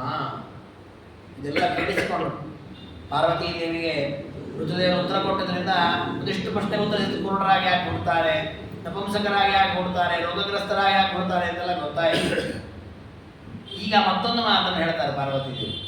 ಪ್ರಶ್ನೆ ಏನು ಅಂದರೆ, ನಾವು ಯಾವುದರಿಂದ ಯಾವುದಾಗತ್ತೆ ಅಂತ ಕೇಳ್ತಾ ಹೋದ್ರೆ ಮುಗಿಯೋದಿಲ್ಲ. ಇದಕ್ಕೆ ನಮ್ಮ ಕರ್ಮಗಳು ಬೇಕಾದಷ್ಟು ಮಾಡ್ತೀವಿ, ಅದಕ್ಕಾಗಿ ಬೇಕಾದಷ್ಟು ದುರ್ಯೋನಿಗಳಲ್ಲಿ ಹುಟ್ಟುವಂತಹ ಪ್ರಸಂಗ ಇದೆ, ಘೋರ ಘೋರ ಶಿಕ್ಷೆ ಅನುಭವಿಸುವಂತಹದ್ದಿದೆ. ಹಾಗಾದ್ರೆ ನಾವು ಮಾಡುವ ಕರ್ಮ ದೋಷರಹಿತ ಆಗಬೇಕು, ನಿರವದ್ಯವಾದ ಕರ್ಮ ಆಗಬೇಕು. ಯಾವುದು ದೋಷಗ್ರಸ್ತವಾದ ಕರ್ಮ, ಯಾವುದು ದೋಷರಹಿತವಾದ ಕರ್ಮ. ಯಾಕೆ ನಾವು ದೇಹದಿಂದ ಕರ್ಮಗಳನ್ನು ಮಾಡ್ತಾನೆ ಇರ್ತೇವೆ. ಯಾವ ಕರ್ಮ ದೋಷ ಉಳ್ಳದ್ದು, ಯಾವ ಕರ್ಮ ದೋಷ ಇಲ್ಲ, ಯಾವುದರಿಂದ ನಮಗೆ ಶ್ರೇಯಸ್ಸು ಪ್ರಾಪ್ತಿಯಾಗತ್ತೆ ಅಂತಹ ಮಾರ್ಗ ಯಾವುದು? ಧರ್ಮಾನ್ವೇಷಿ ಗುಣಾಕಾಂಕ್ಷಿ ಸಸ್ವರ್ಗಂ ಸಮುಪಾಶ್ನುತೆ. ಅದಕ್ಕೆ ಋತುದೇವರು ಉತ್ತರ ಕೊಟ್ಟರು. ಯಾವ ಕರ್ಮ ದೋಷ ರಹಿತ, ಯಾವ ಕರ್ಮ ದೋಷ ಸಹಿತ ಅನ್ನೋ ಪ್ರಶ್ನೆಗೆ ಉತ್ತರ ಏನು ಅಂದರೆ, ಯಾರು ಸದಾ ಸಜ್ಜನರ ಸೇವೆಯನ್ನು ಮಾಡ್ತಾನೆ, ಹಿತಕ್ಕೋಸ್ಕರವಾಗಿ ಅನ್ವೇಷಣೆಯನ್ನು ಮಾಡ್ತಾನೆ, ಯಾವುದು ಧರ್ಮ ಯಾವುದು ಗುಣ ಅನ್ನುವ ಪರಿಶೀಲನೆಯನ್ನು ಮಾಡ್ತಾನೆ, ಅಂಥವನು ನಿರವದ್ಯವಾದ ಅಂದರೆ ದೋಷರಹಿತವಾದ ಕರ್ಮಗಳನ್ನು ಮಾಡಿದಂತೆ. ಅಂದರೆ ಒಂದು ರೀತಿ ಹೇಳೋದಾದರೆ, ಯಾವುದೇ ಕರ್ಮಗಳನ್ನು ಮಾಡುವಾಗ ಅಲ್ಲಿ ಪರಿಶೀಲನೆ ಬೇಕು, ನನಗೆ ಬುದ್ಧಿ ಒಂಚೂರು ಕೆಲಸ ಬೇಕು. ಆದರೆ ಈ ಕರ್ಮ ಮಾಡೋದ್ರಿಂದ ನನಗೆ ಧರ್ಮವಾಗತ್ತೋ ಅಧರ್ಮವಾಗತ್ತೋ, ಇದು ಗುಣವೋ ದೋಷವೋ, ಈ ಅನ್ವೇಷಣೆಯನ್ನು ಮಾಡಿದರೆ ಹೆಚ್ಚು ಕಡಿಮೆ ನಾವು ದೋಷದಿಂದ ಮುಕ್ತರಾಗ್ತೇವೆ.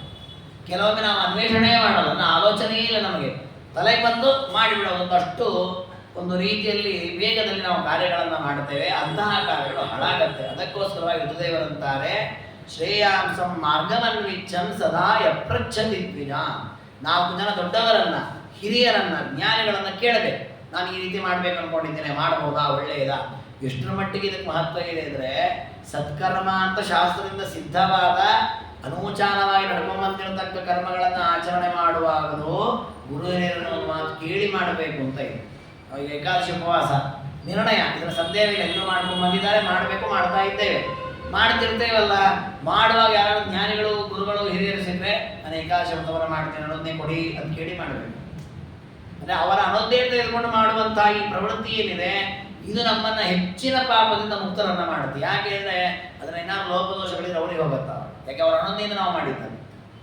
ಅವರನ್ನು ಸರಿಯಾಗಿ ಮಾರ್ಗದರ್ಶನ ಮಾಡ್ತಾರೆ. ನೋಡಪ್ಪ ಹೀಗೆ ಮಾಡು, ಇಂಥದ್ದು ತಿದ್ಕೋ, ಇಲ್ಲಿ ಹೋಗು, ಹೀಗೆ ಮಾಡೋದು ಮಾರ್ಗದರ್ಶನ ಮಾಡುತ್ತಾರೆ. ಹಾಗಾಗಿ ಧರ್ಮಾನ್ವೇಷಿ ಗುಣಾಕಾಂಕ್ಷಿ. ನಾವು ಮಾಡುವ ಕರ್ಮಗಳಲ್ಲಿ ಲಾಭ ಇದೋ ಇಲ್ವೋ ನೋಡಬಾರ್ದು, ಅದರಲ್ಲಿ ಗುಣ ಇದೋ ಇಲ್ವೋ, ಅದರಿಂದ ಧರ್ಮ ಆಗತ್ತೋ ಅಧರ್ಮ ಆಗತ್ತೋ, ಇದರ ಅನ್ವೇಷಣೆಯನ್ನು ನಾವು ಮಾಡ್ತೀವಿ. ನಾವು ಯಾವುದೇ ಕರ್ಮಗಳನ್ನು ಮಾಡೋ ಹಾಗೆ ಆಲೋಚನೆ ಮಾಡ್ತೇವೆ. ನೋಡಿ, ಉದಾಹರಣೆಗೆ ಬ್ರಾಹ್ಮಣರ ಭೋಜನ ಅಂತ ಮಾಡ್ತೇವೆ. ಬ್ರಾಹ್ಮಣರ ಭೋಜನ ಮಾಡಿದಾಗ ಲಾಭ ಇಲ್ಲ.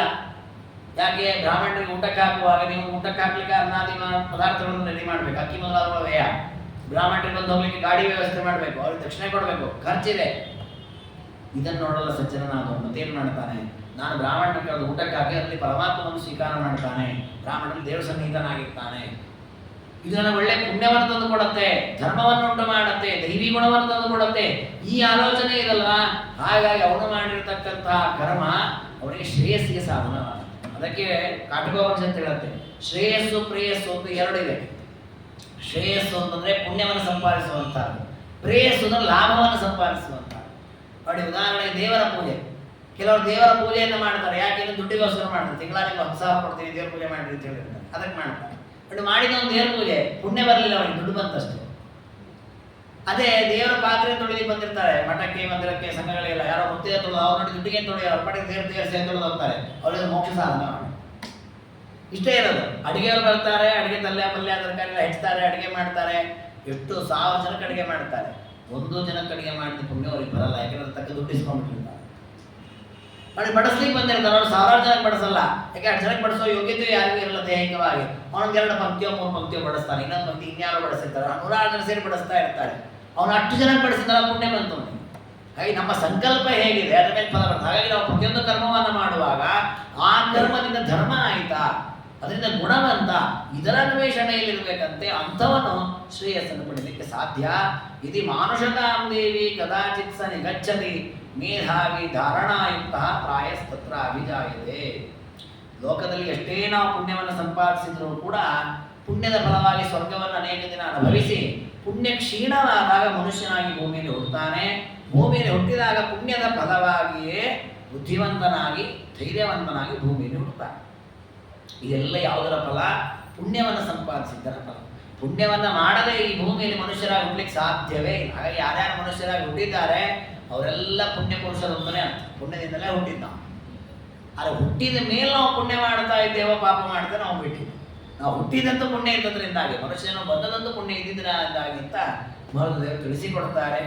ಇನ್ನು ಪಾರ್ವತಿ ದೇವಿ ಮತ್ತೊಂದು ಪ್ರಶ್ನೆ ಕೇಳುತ್ತಾರೆ. ಅಪರೇ ಸ್ವಲ್ಪ ವಿಜ್ಞಾನ ಧರ್ಮ ವಿದ್ವೇಷಿಣೋ ನರ ಬ್ರಾಹ್ಮಣಾನ್ ವೇದ ವಿದುಷಾ ನೇಚ್ಛಂತಿ ಪರಿಸರ್ಪಿತು. ಇನ್ನು ಕೆಲವರಿದ್ದಾರೆ ಲೋಕದಲ್ಲಿ, ಇವ್ರು ಹೇಗಿದ್ದಾರೆ ಅಂದ್ರೆ ಇವರಿಗೆ ಬುದ್ಧಿ ಕಡಿಮೆ ಇದೆ. ಬುದ್ಧಿ ಯಾಕೆ ಜಾಸ್ತಿ ಇರುತ್ತೆ, ಯಾಕೆ ಕಡಿಮೆ ಇರುತ್ತೆ ಅಂತ ಹೇಳಿ ಯಾರೋ ಸಜ್ಜನರನ್ನ ಹಿತವಾಗಿ ಮಾತನಾಡಿಸ್ತಾರೆ, ಅವರ ಕುಶಲ ಪ್ರಶ್ನೆಯನ್ನ ಮಾಡ್ತಾರೆ, ಅಂಥವ್ರು ಬುದ್ಧಿವಂತರಾಗಿ ಮಾಡ್ತಾರೆ. ಯಾರೋ ಸಜ್ಜನರನ್ನ ಮಾತಾಡಿಸಲ್ಲ, ವಿರೋಧ ಮಾಡ್ತಾರೆ, ಅಂಥವ್ರು ಅಜ್ಞಾನಿಗಳಾಗಿ ಹುಡ್ತಾರೆ ಅಂತ. ಈಗ ಪ್ರಶ್ನೆ ಅದಲ್ಲ, ಇವರಿಗೆ ಜ್ಞಾನ ಕಡಿಮೆ ಇದೆ, ಅಹಂಕಾರ ಇದೆ, ಧರ್ಮವನ್ನು ದ್ವೇಷ ಮಾಡ್ತಾರೆ. ನಮ್ಮಲ್ಲಿ 2 ಟೈಪ್ ಇದ್ದಾವೆ ಜನ. ಕೆಲವರು ನೋಡಿ ತಂಪಾಡಿತಾವೆ ಇರ್ತಾರೆ, ಅವ್ರು ದೇವರು ಶಾಸ್ತ್ರ ಗುರು ಹಿರಿಯರು ಯಾವುದಕ್ಕೂ ಬರಲ್ಲ. ಅವ್ರ ಬಿಸ್ನೆಸ್, ಅವ್ರ ಕಾಲೇಜು, ಅವ್ರ ಆಫೀಸು, ಅವ್ರ ಶಾಲೆ, ಏನೋ ಕಾರ್ಯಗಳು ಮಾಡ್ತಿರ್ತಾರೆ. ನೀನೇನಾದ್ರು ಮಾಡಿ ನಾನು ಕರಿಬೇಡ ಅಂತಾರೆ. ನಾನು ಯಾವುದಕ್ಕೂ ಕರಿಬೇಡ, ನಾನು ಊಟ ಮಾಡ್ತೀನಿ, ಮಲಗ್ತೀನಿ, ನನಗೇನು ಬೇಕಷ್ಟು ಟಿವಿ ನೋಡ್ಕೊಳ್ತೀನಿ, ಆರಾಮಾಗಿರ್ತೀನಿ, ನೀನೇನು ಬೇಕಾದ್ರೂ ಮಾಡ್ಕೋ, ಧರ್ಮ ವಿರೋಧ ಮಾಡಲ್ಲ. ಕೆಲವರು ಹಾಗಲ್ಲ, ಅವ್ರು ತಾವೇನೂ ಮಾಡಲ್ಲ, ಮಾಡ್ಲಿಕ್ಕೆ ನೀನು ಯಾಕೆ ಮಾಡ್ತೀನಿ ಕೇಳ್ತಾರೆ. ನೀನು ಮಾಡಬೇಕು, ನಾನು ಮಾಡಲ್ಲ, ನೀನು ಮಾಡಲ್ಲ, ವೇಸ್ಟ್, ಬಿಟ್ಬಿಡೋ, ಆರಾಮಾಗಿ ಬಿಡೋಣ ಅಂತ ಈ ರೀತಿ ಬದುಕೋದು. ಧರ್ಮವನ್ನು ದ್ವೇಷ ಮಾಡುವವರು ಇದ್ದಾರೆ.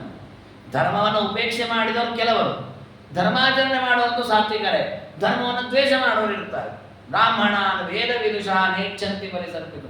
ನಾವು ಅವರಿಗೆ ಅಂತೇವೆ, ಅಲ್ಲಪ್ಪ ಧರ್ಮಗಳನ್ನೆಲ್ಲ ದ್ವೇಷ ಮಾಡಬೇಡ, ಬೈಬೇಡ, ನಿಂದನೆ ಮಾಡಬೇಡ, ನೀನು ಬಾ ಒಂದು ಸ್ವಲ್ಪ ಕೇಳೋಣ ಆಚಾರಗಳನ್ನ, ಬ್ರಾಹ್ಮಣರನ್ನ ಕೇಳೋಣ, ಇದೇನು ಯಾಕೆ ಹೀಗೆ ಏನು ವಿಚಾರಿಸೋಣ.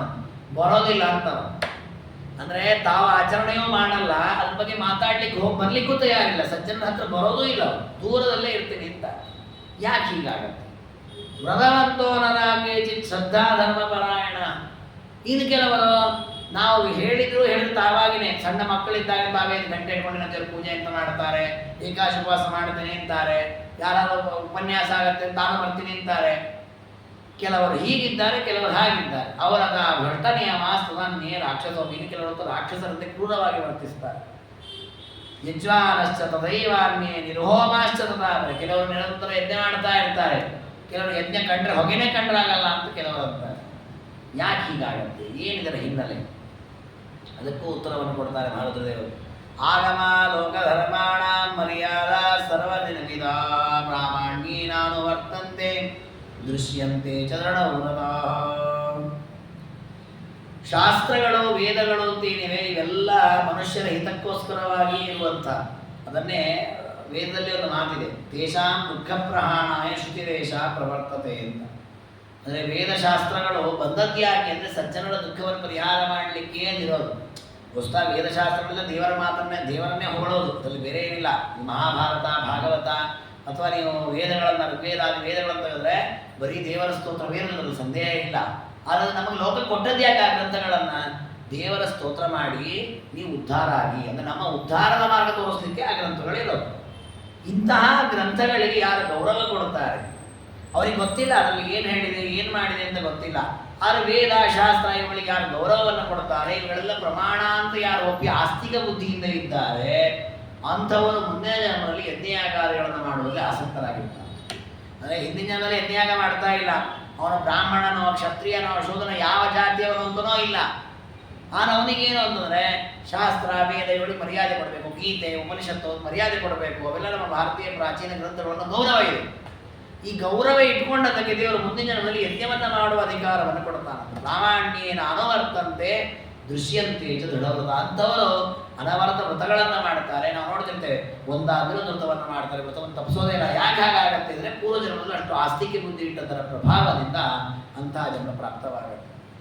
ಇನ್ನು ಕೆಲವರು ಧಾರ್ಮಿಕರ ಹತ್ರಕ್ಕೂ ಬರೋದಿಲ್ಲ, ಇನ್ನು ತಾವು ಧರ್ಮಾನುಷ್ಠಾನ ಮಾಡಲ್ಲ, ಮಾಡೋನು ದ್ವೇಷ ಮಾಡ್ತಾರೆ.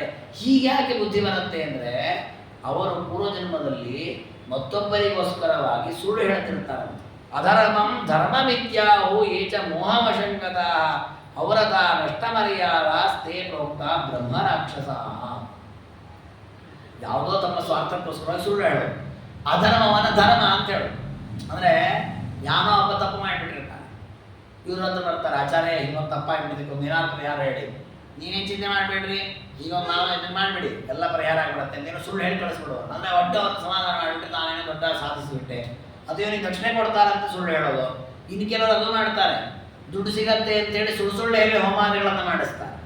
ಅದು ಹೊಸ ಆ ಪಾಪಕ್ಕೆ ಅದು ಪ್ರಾಯಶ್ಚಿತ್ತವೇ ಅಲ್ಲ. ಈಗ ನಮ್ಮಲ್ಲಿ ವೈದ್ಯರು ಮಾಡ್ತಾರಲ್ಲ, ಆ ರೋಗಕ್ಕೆ ಔಷಧಿ ಅಲ್ಲದೆ ಔಷಧಿಯನ್ನು ಕೊಟ್ಟು ರೋಗ ಜಾಸ್ತಿ ಮಾಡಿಸ್ತಾರೆ. ಆಗ ಅವ್ರು ಇನ್ನಷ್ಟು ಆಸ್ಪತ್ರೆಯಲ್ಲಿ ಅಡ್ಮಿಟ್ ಆಗ್ತಾರೆ, ಮತ್ತೆ ಇನ್ನೊಂದು 4 ಔಷಧಿ ಜಾಸ್ತಿ ಕೊಟ್ಟರು, ಇನ್ನೊಂದು 4 ಆಪರೇಷನ್ ಮಾಡಿಸಿ ದುಡ್ಡು ಗಿಟ್ಲಿಕ್ಕೆ ಅನುಕೂಲ ಆಗುತ್ತೆ. ಹಾಗೆ ಯಾವ ಕರ್ಮಕ್ಕೆ ಯಾವ ಪ್ರಾಯಶ್ಚಿತ್ತ ಅಲ್ವೋ ಅಂತಹ ಪ್ರಾಯಶ್ಚಿತ್ತಗಳನ್ನು ಮಾಡಿಸಿ ಜನರನ್ನು ಯಾರು ಮೋಸ ಮಾಡಿ ವಂಚನೆ ಮಾಡಿರ್ತಾರಲ್ಲ ಅಂಥವ್ರು ಮುಂದಿನ ಜನ್ಮದಲ್ಲಿ ಧರ್ಮ ಕಾರ್ಯಗಳಿಗೆ ಬರೋದಿಲ್ಲ, ದೂರಕ್ಕೆ ಹೋಗ್ತಿರ್ತಾರೆ. ನಾನು ಬರಲ್ಲ ಅಂತ. ಯಾಕೆಂದ್ರೆ ಅವ್ರು ಧರ್ಮವನ್ನು ಹಾನಿ ಮಾಡಿದರು. ನೋಡಿ, ಧರ್ಮವನ್ನು ಮಾಡದೇ ಇದ್ರೂ ತೊಂದರೆ ಇಲ್ಲ, ತಪ್ಪು ಮಾಡಬಾರ್ದು, ಧರ್ಮಕ್ಕೆ ಹಾನಿ ಉಂಟಾಗುವ ಕೆಲಸವನ್ನು ಮಾಡಬಾರ್ದು. ಅಧರ್ಮಂ ಧರ್ಮಮಿತ್ಯಾಹು. ಲೋಕದಲ್ಲೂ ಕೆಲವರು ಅಂಥವ್ರು ಇರ್ತಾರೆ ನೋಡಿ, ತಮಗೆ ಅನುಕೂಲವಾಗಿಬಿಟ್ಟಿರುತ್ತೆ. ನಾವು ಹಾಗಂದ್ರೆ ಕೆಲವರು ಬೇಸರ ಮಾಡಿಕೊಡ್ತಾರೆ. ಉದಾಹರಣೆಗೆ ತನಗೆ ಏಕಾದಶಿ ಉಪವಾಸ ಮಾಡಲಿಕ್ಕೆ ಸಮಸ್ಯೆ ಇದೆ, ಏನೋ ಅನುಕೂಲ ಇರುತ್ತೆ, ಕೇಳ್ಬೋದು ಜನಗಳೇ, ಹಾಗೆಲ್ಲ ಏನಿಲ್ಲರಿ, ಉಪವಾಸ ಮಾಡದೇ ನಡೆಯುತ್ತೆ, ಶಾಸ್ತ್ರಗಳದೆಲ್ಲ ಅನುಕೂಲ ಇದೆ, ಅನುಕೂಲ ಆದರೆ ಮಾಡಿ, ಇಲ್ದಿರ್ ಬಿಡಿ. ಇವನಿಗೆ ಅನುಕೂಲ ಇಲ್ಲ, ಇವನಿಗೆ ಅದು ಇಷ್ಟ ಇಲ್ಲ, ಅದಕ್ಕೆ ಸಮಾಜಕ್ಕೆ ಆಗಿ ಹೇಳ್ಬಿಡ್ತಾನ, ಉಪವಾಸ ಮಾಡಲೇಬೇಕು ಅಂತ ಏನಿಲ್ಲ, ಚಾತುರ್ಮಾಸ ಬಿಟ್ಟು ನಡೆಯುತ್ತೆ, ಮಾಡದೇ ನಡೆಯುತ್ತೆ, ತಮ್ಮ ಮುಂದೆ ಹಾಕಿಸ್ಕೊಳ್ಳೇಬೇಕು ಅಂತ ಏನಿಲ್ಲ, ಹಾಕಿಸ್ಕೊಂಡ್ರು ಬರುತ್ತೆ, ಹಾಕಿಕೊಳ್ಳೋದ್ರು ಬರುತ್ತೆ. ಈ ರೀತಿ ತಮ್ಮ ಸ್ವಾರ್ಥಕ್ಕೋಸ್ಕರ ಸ್ವಹಿತಾಸಕ್ತಿಯಿಂದ ಧರ್ಮವನ್ನೇ ಹಾನಿ ಮಾಡುವ ಪ್ರಸಂಗ ಇದಲ್ಲ. ನೋಡಿ, ಕೆಲವರು ಪಾಪ ಗೊತ್ತಿಲ್ಲ ಅಂತೇಳಿ ಸುಮ್ಮನೆ ಹೆಂಗೆ ಸರಿತಾರೆ, ನಮ್ಗೆ ಗೊತ್ತಿಲ್ಲ ಆಚರಣೆ ಅನ್ನೋರು ಕೇಳಿ ಅಂತ ಅವ್ರು ಬಚಾವಾಗ್ತಾರೆ. ನಮಗೆ ಗೊತ್ತಿದೆ ಅಂತ ದೊಡ್ಡಿಸ್ತಿಗೆ ಹೇಳಿಕೊಳ್ಳಿಕ್ಕೆ ಬಂದು ಧರ್ಮಕ್ಕೆ ವಿರುದ್ಧವಾಗಿ ಮಾತಾಡ್ತೇವಲ್ಲ, ನಾವು ಮುಂದಿನ ಜನ್ಮದಲ್ಲಿ ಧರ್ಮದಿಂದ ಭ್ರಷ್ಟರಾಗಿ ಎಲ್ಲೋ ಮೂಲೆಗೆ ಹೋಗುವಂತಹ ಪ್ರಸಂಗ ಬರುತ್ತೆ. ಅದಕ್ಕೆ ಎಂದೂ ಕೂಡ ಬ್ರಹ್ಮರಾಕ್ಷಸರಾಗಿ ಹುಡ್ತಾರೆ ಅಂತ ಹೇಳ್ತಾರೆ, ಅಂಥವರೇ ಬ್ರಹ್ಮರಾಕ್ಷಸರಾಗಿ ಹುಡ್ತಾರಂತ. ತೇಜೆ ಕಾಲ ಕೃತೋದ್ವೇಗ ಸ್ತಂಭವಂತೀಯ ಮಾನುಷ ನಿರ್ಹೋಮ ನಿರ್ವಷಟ್ಕಾರ ಅಸ್ತೆ ಭವಂತಿ ನರಾಧಮ. ಅಂಥವರೇ ಭೂಮಿಯಲ್ಲಿ ಬ್ರಹ್ಮರಾಕ್ಷಸರಾಗಿರ್ತಾರೆ. ಆಮೇಲೆ ಎಷ್ಟೋ ವರ್ಷಗಳ ನಂತರ ಭೂಮಿಯಲ್ಲಿ ಹುಡ್ತಾರೆ. ಹುಟ್ಟಿದಾಗ ಹೋಮ ಯಜ್ಞ ಶಾತದಿಂದ ದೂರ ಹೋಗ್ಬಿಟ್ಟಿರ್ತಾರೆ. ಶಾತಾಗಳೇ ನಂಗಡ ನಂಗತ್ತಿಲ್ಲ, ನಾನು ಮಾಡಲ್ಲ, ಯಾಕೆ ಅವನು ತಿರಸ್ಕಾರ ಮಾಡಿದ್ರೆ, ಹಿಂದೆ ಇವನೇ ಧರ್ಮ ತಿರಸ್ಕಾರ ಮಾಡಿದ್ದ ಧರ್ಮಪೀಠದಲ್ಲಿ ಕೂತು. ಅದಕ್ಕೆ ಇವತ್ತೇನು ಮಾಡಿಬಿಟ್ಟ, ಧರ್ಮ ಕತ್ರನೇ ನೀನು ಬರಬೇಡ, ಆ ರೀತಿ ದೇವರು ಹುಟ್ಟಿಸಿಬಿಟ್ಟ. ಹೀಗೆ ನಾವು ಮಾಡಿದ್ದರ ಫಲವೇ ನಮಗೆ ತಿರುಗಿ ಬರುತ್ತೆ ಅನ್ನೋದನ್ನು ಮಹಾರುದ್ರ ದೇವರು ಉಪದೇಶ ಮಾಡಿದ್ದಾರೆ. ಇದನ್ನು ಕೇಳಿ ಪಾರ್ವತಿ ದೇವಿ ಹೌದಾ ಸರಿ ಅಂತ ಎಲ್ಲವನ್ನು ವಿಸ್ತಾರವಾಗಿ ಹೇಳಿದ್ದನ್ನು ಕೇಳಿ ಬಹಳ ಸಂತೋಷ ಪಡ್ತಾರೆ. ನನಗೆ ಅನೇಕ ಸಂದೇಹಗಳು ಪರಿಹಾರವಾಯಿತು ಅಂತ ಮಹಾರುದ್ರ ದೇವರಿಗೆ ಪ್ರಣಾಮವನ್ನು ಮಾಡ್ತಾರೆ. ಏವ ಮುಕ್ತ ಮಹಾದೇವ ಶ್ರೋತುಕಾಮ ಸ್ವಯಂ ಪ್ರಭು. ಋತುದೇವರಂತಾರೆ, ಪಾರ್ವತಿ ನೀನು ಕೇಳಿದ್ದಕ್ಕೆಲ್ಲ ಉಪದೇಶ ಮಾಡಿದ್ದೇನೆ, ನಿನ್ನ ಪ್ರಶ್ನೆಗೆಲ್ಲ ಉತ್ತರ ಸಿಗ್ತಾ ಅಂತ. ಸಿಕ್ಕಿತು ಅಂತ ಪಾರ್ವತಿ ದೇವಿ, ನನ್ನ ಪ್ರಶ್ನೆಗಳಿಗೆಲ್ಲ ಉತ್ತರ ಸಿಕ್ಕಿದೆ, ಸಂತೋಷವಾಯಿತು ಅಂತ. ಆಗ ಮಹಂತದೇವರಂತಾರೆ, ನನಗೆ ಕೆಲವು ಪ್ರಶ್ನೆಗಳಿವೆ, ನೀನು ಉತ್ತರ ಹೇಳು ಅಂತ ಹೇಳ್ತಾರೆ. ನಿನ್ನ ಪ್ರಶ್ನೆಗಳಿಗೆ ನಾನು ಉತ್ತರ ಕೊಟ್ಟಿದ್ದೇನೆ, ನನ್ನ ಕೆಲವು ಪ್ರಶ್ನೆಗಳಿದೆ. ಏನು ಪ್ರಶ್ನೆ? ಸಾತ್ವಿ ಸುಪ್ರು ಸುಖೇ ಶಾಂತಿ ಹಿಮವತ್ ಪರ್ವತಾತ್ಮಜೆ ಪೃಚ್ಛಾಮಿ ತ್ವಾಂ ವರಾರೋಹೆ ಪೃಷ್ಟಾವನಮ ಮೇಪ್ಸಿದಂ. ನೀನು ಹಿಮವತ್ ಪರ್ವತನ ಮಗಳು, ಪಾರ್ವತಿ ಅಂತ ವಿಖ್ಯಾತಳಾದವಳು, ಒಳ್ಳೆಯ ಜಡೆಯನ್ನು ಕಟ್ಟಿಕೊಂಡಿದ್ದೀಯ, ಒಳ್ಳೆಯ ಹುಬ್ಬುಗಳು, ಒಳ್ಳೆಯ ಲಕ್ಷಣಭರಿತವಾದ ದೇಹದಿಂದ ಕೂಡಿದವಳು, ಯಾವುದೇ ಅಹಂಕಾರಾದಿಗಳಿಲ್ಲ, ಧರ್ಮದಲ್ಲಿ ಒಳ್ಳೆಯ ಆಸಕ್ತಳಾದವಳು ನೀನು ಪತಿವ್ರತೆ. ನಿನ್ನನ್ನು ನಾನು ಪ್ರಶ್ನೆ ಮಾಡ್ತಾ ಇದ್ದೇನೆ.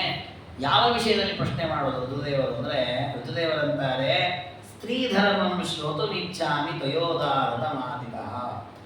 ಸ್ತ್ರೀ ಧರ್ಮವನ್ನು ಕೇಳಬೇಕು ನಿನ್ನ ಬಾಯಿಂದ. ನೀನು ಸ್ತ್ರೀ ಅಲ್ಲ, ನೀನು ಆಚರಣೆ ಮಾಡಿರ್ತೀಯ ಅದನ್ನು, ಹಾಗಾಗಿ ನಿನ್ನ ಬಾಯಿಂದಲೇ ಕೇಳಬೇಕು ಅಂತ ನಾನು ಇಚ್ಛೆ ಪಡ್ತಾ ಇದ್ದೇನೆ. ಸ್ತ್ರೀ ಧರ್ಮವನ್ನು ಉಪದೇಶ ಮಾಡು ಅಂತ ಕೇಳ್ತಾರೆ. ಅದಕ್ಕೆ ಪೂರ್ವಭಾವಿಯಾಗಿ ರುದ್ರದೇವರು ಒಂದಿಷ್ಟು ವಿಷಯಗಳನ್ನು ಹೇಳ್ತಾರೆ. ಏನು ಅಂತಂದ್ರೆ, ಲೋಕದಲ್ಲಿ ಪತಿವ್ರತೆಯರು ಅಂತ ವಿಖ್ಯಾತರಾದವರು ಯಾರು? ಸಾವಿತ್ರಿ ಬ್ರಹ್ಮಣ ಸಾಧ್ವಿ, ಬ್ರಹ್ಮದೇವರ ಮಡದಿ ಸರಸ್ವತೀ ದೇವಿ, ಕೌಶಿಕಸ್ಯ ಶಚೀ ಸತಿ, ಇಂದ್ರದೇವರ ಮಡದಿ ಶಚೀದೇವಿ, ಮಾರ್ಕಾಂಡೇಯರ ಮಡದಿ ಧೂಮ್ರೋರ್ಣ ಅಂತ ಅವಳ ಹೆಸರು. ಆಮೇಲೆ ವೈಶ್ರವಣ, ಕುಬೇರನ ಮಡದಿ ವೃದ್ಧಿ ಎನ್ನುವವಳು, ವರುಣನಿಗೆ ಗೌರಿ ಅಂತ ಹೆಂಡತಿ ಅಂತ, ಗಂಗೆ ಅಂತಲೂ ಕರೀತಾರೆ. ಸೂರ್ಯನ ಪತ್ನಿ ಸುವರ್ಚಲ ಅಂತ ಅವಳ ಹೆಸರು, ಸಂಜ್ಞಾ ಅಂತಲೂ ಇದೆ.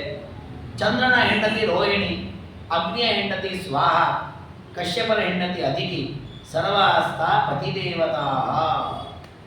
ಇವನ್ನೆಲ್ಲ ಪತಿವ್ರತೆಯರು ಅಂತ ಕರೀತಾರೆ. ಅತ್ಯಂತ ಪತಿಯಲ್ಲಿ ಶ್ರದ್ಧೆಯಿಂದ, ಭಕ್ತಿಯಿಂದ, ಗೌರವದಿಂದ ನಡೆದುಕೊಂಡವರು, ಲೋಕದಲ್ಲಿ ಪೂಜಿತರಾದವರು. ಅಷ್ಟೇ ಅಲ್ಲ, ಪೃಷ್ಟಾಶ್ಚೋಪಾಸಿತಾಶ್ಚೈವ ತಾಸ್ತ್ವಯ ದೇವಿ ನಿತ್ಯಶ, ಅವರೆಲ್ಲರನ್ನು ನೀನು ಆರಾಧನೆ ಮಾಡಿದ್ದೆ, ಅವರೆಲ್ಲ ಮಾತನಾಡಿದ್ದೆ, ಅವರೆಲ್ಲ ಧರ್ಮವನ್ನು ತಿಳ್ಕೊಂಡಿದ್ದೀನಿ. ಅಂದರೆ ಪಾರ್ವತೀ ದೇವಿ ಎಲ್ಲ ಪತಿವ್ರತೆಯರ ಬಳಿಯಲ್ಲಿ ಸೇವಾದಿಗಳನ್ನು ಮಾಡಿ ಅವರಿಂದ ಉಪದೇಶ ಪಡೆದಿದ್ದಾರೆ. ಅಂದರೆ ಇದು ಲೋಕದೃಷ್ಟಿಯಿಂದ ಅಂತ ತಿಳ್ಕೊಳ್ಬೇಕು. ಯಾಕೆಂದರೆ ಇದರಲ್ಲಿ ಬ್ರಹ್ಮದೇವರ ಹೆಂಡತಿಯನ್ನು ಬಿಟ್ಟರೆ ಉಳಿದವರೆಲ್ಲರೂ ಪಾರ್ವತಿಗಿಂತ ಚಿಕ್ಕವರೇ, ಶಚೀದೇವಿಯಿಂದ ಆರಂಭಿಸಿ ಎಲ್ಲರೂ ಕೂಡ ಚಿಕ್ಕವರೇ.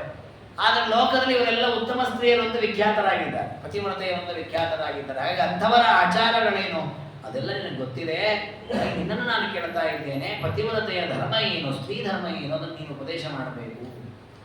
ಜೊತೆಗೆ ನಾನು ನಿನ್ನನ್ನೇ ಯಾಕೆ ಕೇಳ್ತಾ ಇದ್ದೀನಿ ಅಂದರೆ, ನಿನ್ನ ಜೊತೆಗೆ ಜೀವನ ಮಾಡಿ ನನಗೆ ಗೊತ್ತಿದೆ ನೀನು ಪತಿವ್ರತೆಯಾಗಿದ್ದೀಯಾ ಅಂತ. ಅಂದರೆ ಕೆಲವೊಮ್ಮೆ ಏನಾಗತ್ತೆ ಅಂದರೆ, ನಾವು ಕೇಳಲಿಕ್ಕೆ ಹೋಗ್ತೀವಿ, ಅವರೇ ಆಚರಣೆ ಮಾಡದೆ ಉಪದೇಶ ಮಾಡಿಬಿಟ್ರೆ. ಆಚಾರ ಹೇಳ್ತಾರೆ, ಸ್ವಯಂ ಆಚರತೆ ಎಷ್ಟು ತಮಾಚಾರ್ಯ ಪ್ರತ್ಯಕ್ಷತೆ. ಶಾಸ್ತ್ರದ ವಿಷಯವನ್ನು ತಿಳ್ಕೊಂಡಿರ್ಬೇಕಂತೆ, ತಿಳ್ಕೊಂಡ್ರೆ ಉಪದೇಶ ಕೊಟ್ಟರೆ ಪ್ರಯೋಜನ, ತಾನು ಅನುಷ್ಠಾನ ಮಾಡಬೇಕು, ಆಗ ಅವನು ಆಚಾರ್ಯ ಆಗ್ತಾನೆ. ಹಾಗೆ ಸ್ತ್ರೀ ಧರ್ಮವನ್ನ ಉಪದೇಶ ಮಾಡ್ತಾರೆ, ತಾವೇ ಆಚರಣೆ ಮಾಡದೇ ಇದ್ರೆ ಅದಕ್ಕೆ ನೀನು ಹಾಗಿಲ್ಲ. ಸಧರ್ಮಚಾರಿಣಿ ಮೇ ತ್ವಂ ಸಮಶೀಲ ಸಮವ್ರತ. ನನ್ನ ಜೊತೆಗೆ ಸರಿಯಾಗಿ ಧರ್ಮವನ್ನು ಆಚರಣೆ ಮಾಡಿಕೊಂಡು ಬಂದವಳು, ಒಳ್ಳೆಯ ನಡತೆ ಇರತಕ್ಕಂತಹ ಸ್ತ್ರೀ ನೀನು. ತಪಸ್ ತೀವ್ರಂ ಕೃತಂಚತೆ, ಒಳ್ಳೆಯ ತಪಸ್ಸನ್ನು ಮಾಡಿದ ಸಾಧ್ಯ ನೀನು. ಹಾಗಾಗಿ ನೀನು ಸ್ತ್ರೀ ಧರ್ಮವನ್ನು ಉಪದೇಶ ಮಾಡಿದರೆ ಅದು ಜನರಿಗೆ ಯೋಗ್ಯ ಸ್ವೀಕಾರಾರ್ಹವಾಗುತ್ತೆ, ಅಯೋಗ್ಯವಾಗುವುದಿಲ್ಲ. ಹಾಗಾಗಿ ಲೋಕದಲ್ಲಿಯೂ ಕೂಡ ನಿನ್ನನ್ನು ಜನ ಎಲ್ಲ ಆರಾಧನೆ ಮಾಡುತ್ತಾರೆ. ಪಾರ್ವತೀ ದೇವಿಯನ್ನು ಯಾರೂ ಕೂಡ ಕಡೆಗಣಿಸೋದಿಲ್ಲ. ಹಾಗೆ ನೀನು ಉಪದೇಶ ಮಾಡಿದರೆ ಸಮಾಜವನ್ನು ಒಪ್ಪಿಕೊಳ್ಳುತ್ತೆ.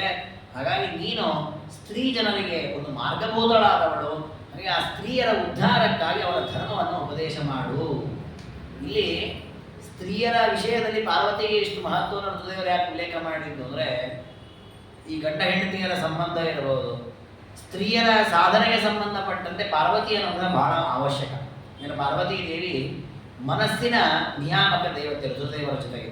ಗಂಡಸರಿನಲ್ಲಿ ರುದ್ರದೇವರು ಇದ್ದು ಕೆಲಸ ಮಾಡಿಸುವಂತೆ ಹೆಂಗಸರಲ್ಲಿ ಪಾರ್ವತೀ ದೇವಿ ವಿಶೇಷವಾಗಿ ಕಾರ್ಯವನ್ನು ಮಾಡಿಸ್ತಾರೆ. ಜೊತೆಗೆ ಈ ಬಿಂಬ ಪ್ರತಿಬಿಂಬ ಭಾವವನ್ನು ಹೇಳುವಾಗ ಪುರುಷರಿಗೆ ಪುರುಷರದ್ದೇ ಬಿಂಬ ಪ್ರತಿಬಿಂಬ ಭಾವ ಇದೆ, ಸ್ತ್ರೀಯರಿಗಾಗುವಾಗ ಸ್ತ್ರೀಯರದ್ದೇ ಪ್ರತಿಬಿಂಬ ಭಾವ. ಅಂದರೆ ನಮ್ಮ ಸ್ತ್ರೀಯರಿಗೆಲ್ಲ ದೇವತಾ ಸ್ತ್ರೀಯರು ಪ್ರತಿಬಿಂಬರಾಗ್ತಾರೆ, ಅವರಿಗಿಂತ ಉತ್ತಮ ಸ್ತ್ರೀಯರು ಅಂದರೆ ಶಚೀದೇವಿಗೆ ಪಾರ್ವತೀ ದೇವಿ ಪ್ರತಿಬಿಂಬರಾಗ್ತಾರೆ, ಶಚೀದೇವಿಗೆ ರುದ್ರದೇವರ ಪ್ರತಿಬಿಂಬರಾಗಲ್ಲ, ಅಥವಾ ಇಂದ್ರದೇವರ ಪ್ರತಿಬಿಂಬರಾಗಲ್ಲ, ಪಾರ್ವತೀ ದೇವಿ ಪ್ರತಿಬಿಂಬ.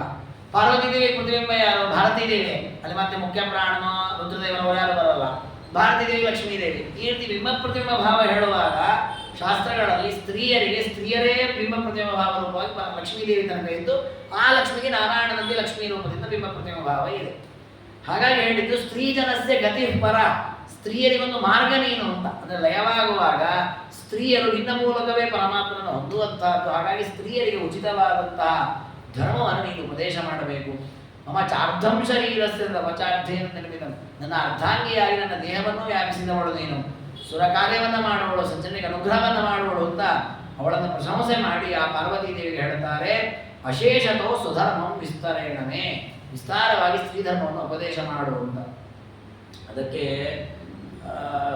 ಪಾರ್ವತೀ ದೇವಿ ಅಂತಾರೆ, ಭಗವನ್ ಸರ್ವಭೂತೇಶ ಭೂತ ಭವ್ಯ ಭಗವತ್ತಮ, ರುದ್ರದೇವರೇ ನಿಮಗೇನು ನಾನು ಉಪದೇಶ ಮಾಡಬೇಕು? ಈಗ ನಿಮಗೆಲ್ಲ ಗೊತ್ತಿದೆ ಸ್ತ್ರೀ ಧರ್ಮ ಯಾವುದು, ಪುರುಷ ಧರ್ಮ ಯಾವುದು, ಸಾಧಕರು ಹೇಗಿರ್ಬೇಕು ಎಲ್ಲವೂ ನಿಮಗೆ ಗೊತ್ತೇ ಇದೆ. ಹಾಗಾಗಿ ತ್ವಪ್ರಭಾವಾದಿಯಂ ದೇವ ವಾಕ್ಚೈವ ಪ್ರತಿಭಾತಿ. ನೋಡಿ, ಅವಳ ಪಾತಿವ್ರತ್ಯ ಪಾರ್ವತಿ ದೇವಿ, ನನ್ನ ಬಾಯಿಂದ ಮಾತು ಬರದೆ ನಿಮ್ಮ ಅನುಗ್ರಹದಿಂದ, ಹಾಗಿರುವಾಗ ನಾನು ಎಲ್ಲಿಂದ ನಿಮಗೆ ಉಪದೇಶ ಕೊಡೋದು? ತ್ವಪ್ರಭಾವ ಯಂ ದೇವ ವಾಕ್ಚೈವ ಪ್ರತಿಭಾತಿ ಹಿಮಾಸ್ತು ನದ್ಯೋ ದೇವೇಶ ಸರ್ವತೀರ್ಥೋದಕೈರ್ಯುತ ಉಪಸರ್ಪ ಉಪಸ್ಪರ್ಶನ ಹೇತೋಸ್ವ ಉಪಯಾಂತಿ ಸಮೀಪತಃ ಏತಾವೇ ಸಹಸಂ ಮಂತ್ರ ಪ್ರವಕ್ಷ್ಯಾಮಿ ಪೂರ್ವಶಃ. ಆಗ ಪಾರ್ವತೀ ದೇವಿ ಅಂತಾರೆ, ಇಲ್ಲ, ನಾನು ನಿಮ್ಮ ಅಧೀನಳಾಗಿರತಕ್ಕಂತಹ ಸಾಮಾನ್ಯ ವ್ಯಕ್ತಿ, ನಿಮಗೆ ಉಪದೇಶ ಮಾಡೋಳು ದೊಡ್ಡವಳಲ್ಲ. ಆದರೂ ಕೂಡ ನಾನು ನಿಮಗೆ ಸ್ತ್ರೀಧರ್ಮವನ್ನು ಹೇಳ್ತೇನೆ. ಹೇಗೆ ಹೇಳ್ತೇನೆ ಅಂತಂದರೆ, ನಿಮ್ಮ ಸೇವೆಗಾಗಿ ಅನೇಕ ನದಿಗಳು ಬಂದಿವೆ. ನದ್ಯಾಭಿಮಾನಿ ದೇವತೆಗಳೆಲ್ಲ ನಿಮ್ಮ ಸೇವೆ ಮಾಡಲಿಕ್ಕೆ ಬಂದಿದ್ದಾರೆ.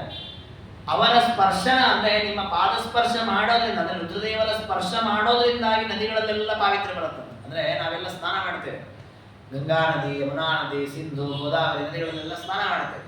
ನಮ್ಮ ಪಾಪ ಹೋಗತ್ತೆ, ನಮ್ಮ ಪಾಪ ತೊಳೆದಕ್ಕೆ ಅವುಗಳಿಗೆ ಪಾಪ ಅಂಟಿಕೊಳ್ಳುತ್ತೆ ನದ್ಯಾಭಿಮಾನಿ ದೇವತೆಗಳಿಗೆ. ಅಂದರೆ ನಮ್ಮ ಪಾಪ ಅಷ್ಟು ಕೆಟ್ಟದ, ಹೌದು, ಆ ಪಾಪ ಯಾರು ಕೊಡ್ತಾರೋ ಅವ್ರಿಗೂ ಪಾಪ ಕೆಟ್ಟದಾಗ್ತಾ ಹೋಗುತ್ತೆ. ಆದರೆ ನಮ್ಮಷ್ಟು ಎಫೆಕ್ಟ್ ಅವ್ರಿಗೆ ಆಗಲ್ಲ, ಅವ್ರು ಸ್ವಲ್ಪ ಸಣ್ಣ ಮಟ್ಟದಲ್ಲಿ ಆಗತ್ತೆ. ಅಂತೂ ಈ ಪಾಪಗಳೆಲ್ಲ ಅಲ್ಲಿ ಅಂಟಿರುತ್ತೆ. ಅದನ್ನು ಅವರು ಪರಿಹಾರ ಮಾಡ್ಕೊಳ್ಳಿಕ್ಕೆ ಆ ನದ್ಯಾಭಿಮಾನಿ ದೇವತೆಗಳು ತಮಗಿಂತ ಉತ್ತಮರಾದ ದೇವತೆಗಳ ಸಮೀಪಕ್ಕೆ ಹೋಗಿ ಆ ಪಾಪಗಳನ್ನು ಕಳೆದುಕೊಳ್ತಾರೆ. ಅವರ ಸೇವೆ ಮಾಡ್ತಾರೆ, ಪ್ರದಕ್ಷಿಣೆ ಹಾಕ್ತಾರೆ, ನಮಸ್ಕಾರ ಮಾಡ್ತಾರೆ.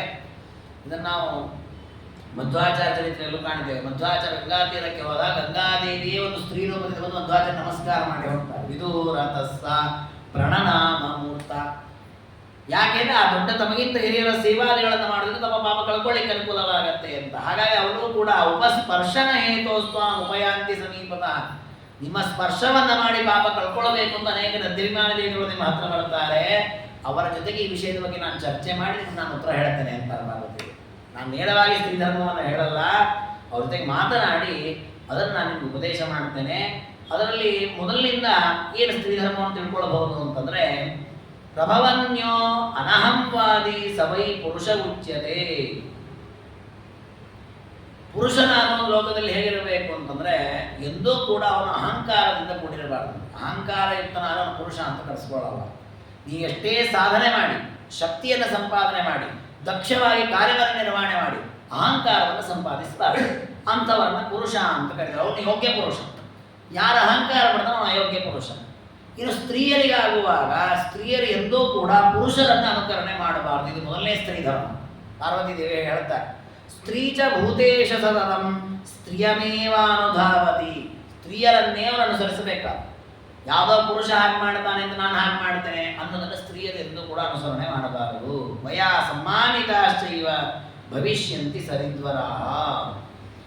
ನಾನು ಈ ನದ್ಯಾಭಿಮಾನಿ ದೇವತೆಗಳೊಟ್ಟಿಗೆ ವ್ಯವಹಾರವನ್ನು ಮಾಡಿ, ಅವರ ಜೊತೆ ಮಾತುಕತೆಯನ್ನು ಮಾಡಿ, ಅವರ ಮಾತುಗಳನ್ನು ಕೇಳಿ ನಿಮಗೆ ನಾನು ಅದರ ಉಪದೇಶವನ್ನು ಮಾಡುತ್ತೇನೆ ಅಂತ ಹೇಳ್ತಾರೆ. ಅದರಲ್ಲಿ ನದಿಗಳ ಪರಿಚಯ ಮಾಡಿಸ್ತಾರೆ. ಏಷ ಸರಸ್ವತಿ ಪುಣ್ಯ ನದೀನಾ ಉತ್ತಮ ನದಿ ಅಂತ ಸರಸ್ವತಿ ನದಿ, ಗಂಗಾ ನದಿ, ಗೋದಾವರಿ, ವಿಪಾಶ, ವಿತಸ್ತ, ಚಂದ್ರಭಾಗ, ಈ ರೀತಿ ಬೇರೆ ಬೇರೆ ನದಿಗಳನ್ನೆಲ್ಲ ತೋರಿಸ್ತಾರೆ.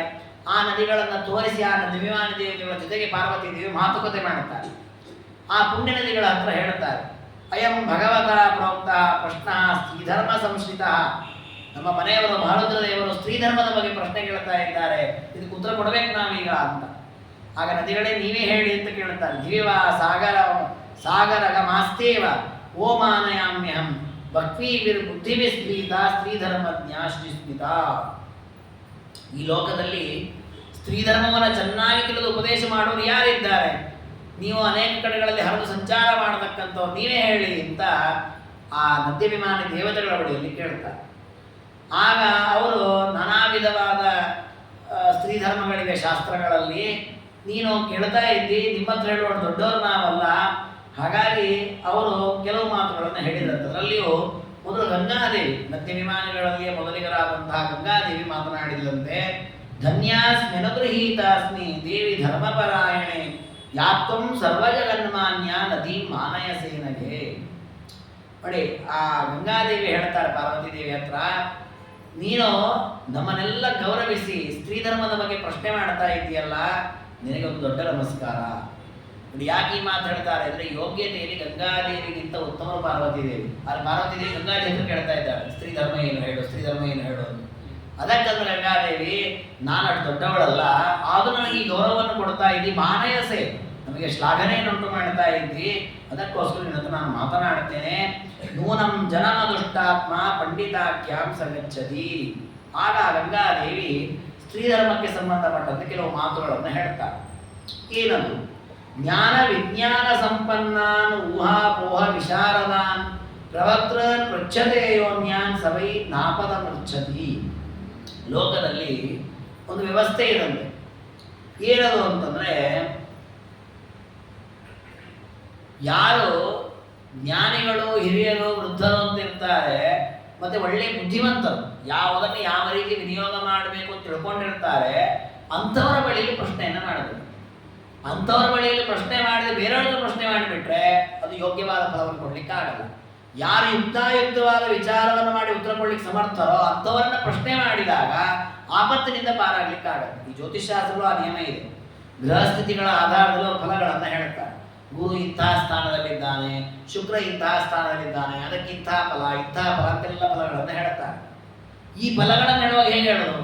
ಉದಾಹರಣೆಗೆ, ಗುರು ಉಚ್ಚದಲ್ಲಿದ್ರೆ ರಾಜಯೋಗ ಇದೆ, ಶುಕ್ರ ನೀಚದಲ್ಲಿದ್ರೆ ಬಡವನಾಗುವ ಯೋಗ ಇದೆ. ಒಬ್ಬನ ಜಾಗದಲ್ಲಿ ಗುರು ಉಚ್ಚದಲ್ಲಿದ್ದಾನೆ, ಶುಕ್ರ ನೀಚದಲ್ಲಿದ್ದಾನೆ, ಏನು ಫಲ ಹೇಳ್ತೇನೆ? ನೀನು ರಾಜನಾಗ್ತಿ, ಬಡವನಾಗ್ತಿ ಅಂತ ಹೇಳಿಕ್ಕಾಗತ್ತಾ? ಹಾಗಾಗಿ ಇದರಲ್ಲಿ ಊಹಾಪೋಹ ಬೇಕು. ಯಾವುದನ್ನ ಹೇಗೆ ಹೇಳಬೇಕು, ಯಾವುದಕ್ಕೆ ಎಷ್ಟು ಫಲ ಅನ್ನೋದನ್ನು ಬುದ್ಧಿವಂತಿಕೆಯಿಂದ ಹೇಳತಕ್ಕಂಥವ್ರು ಬೇಕು.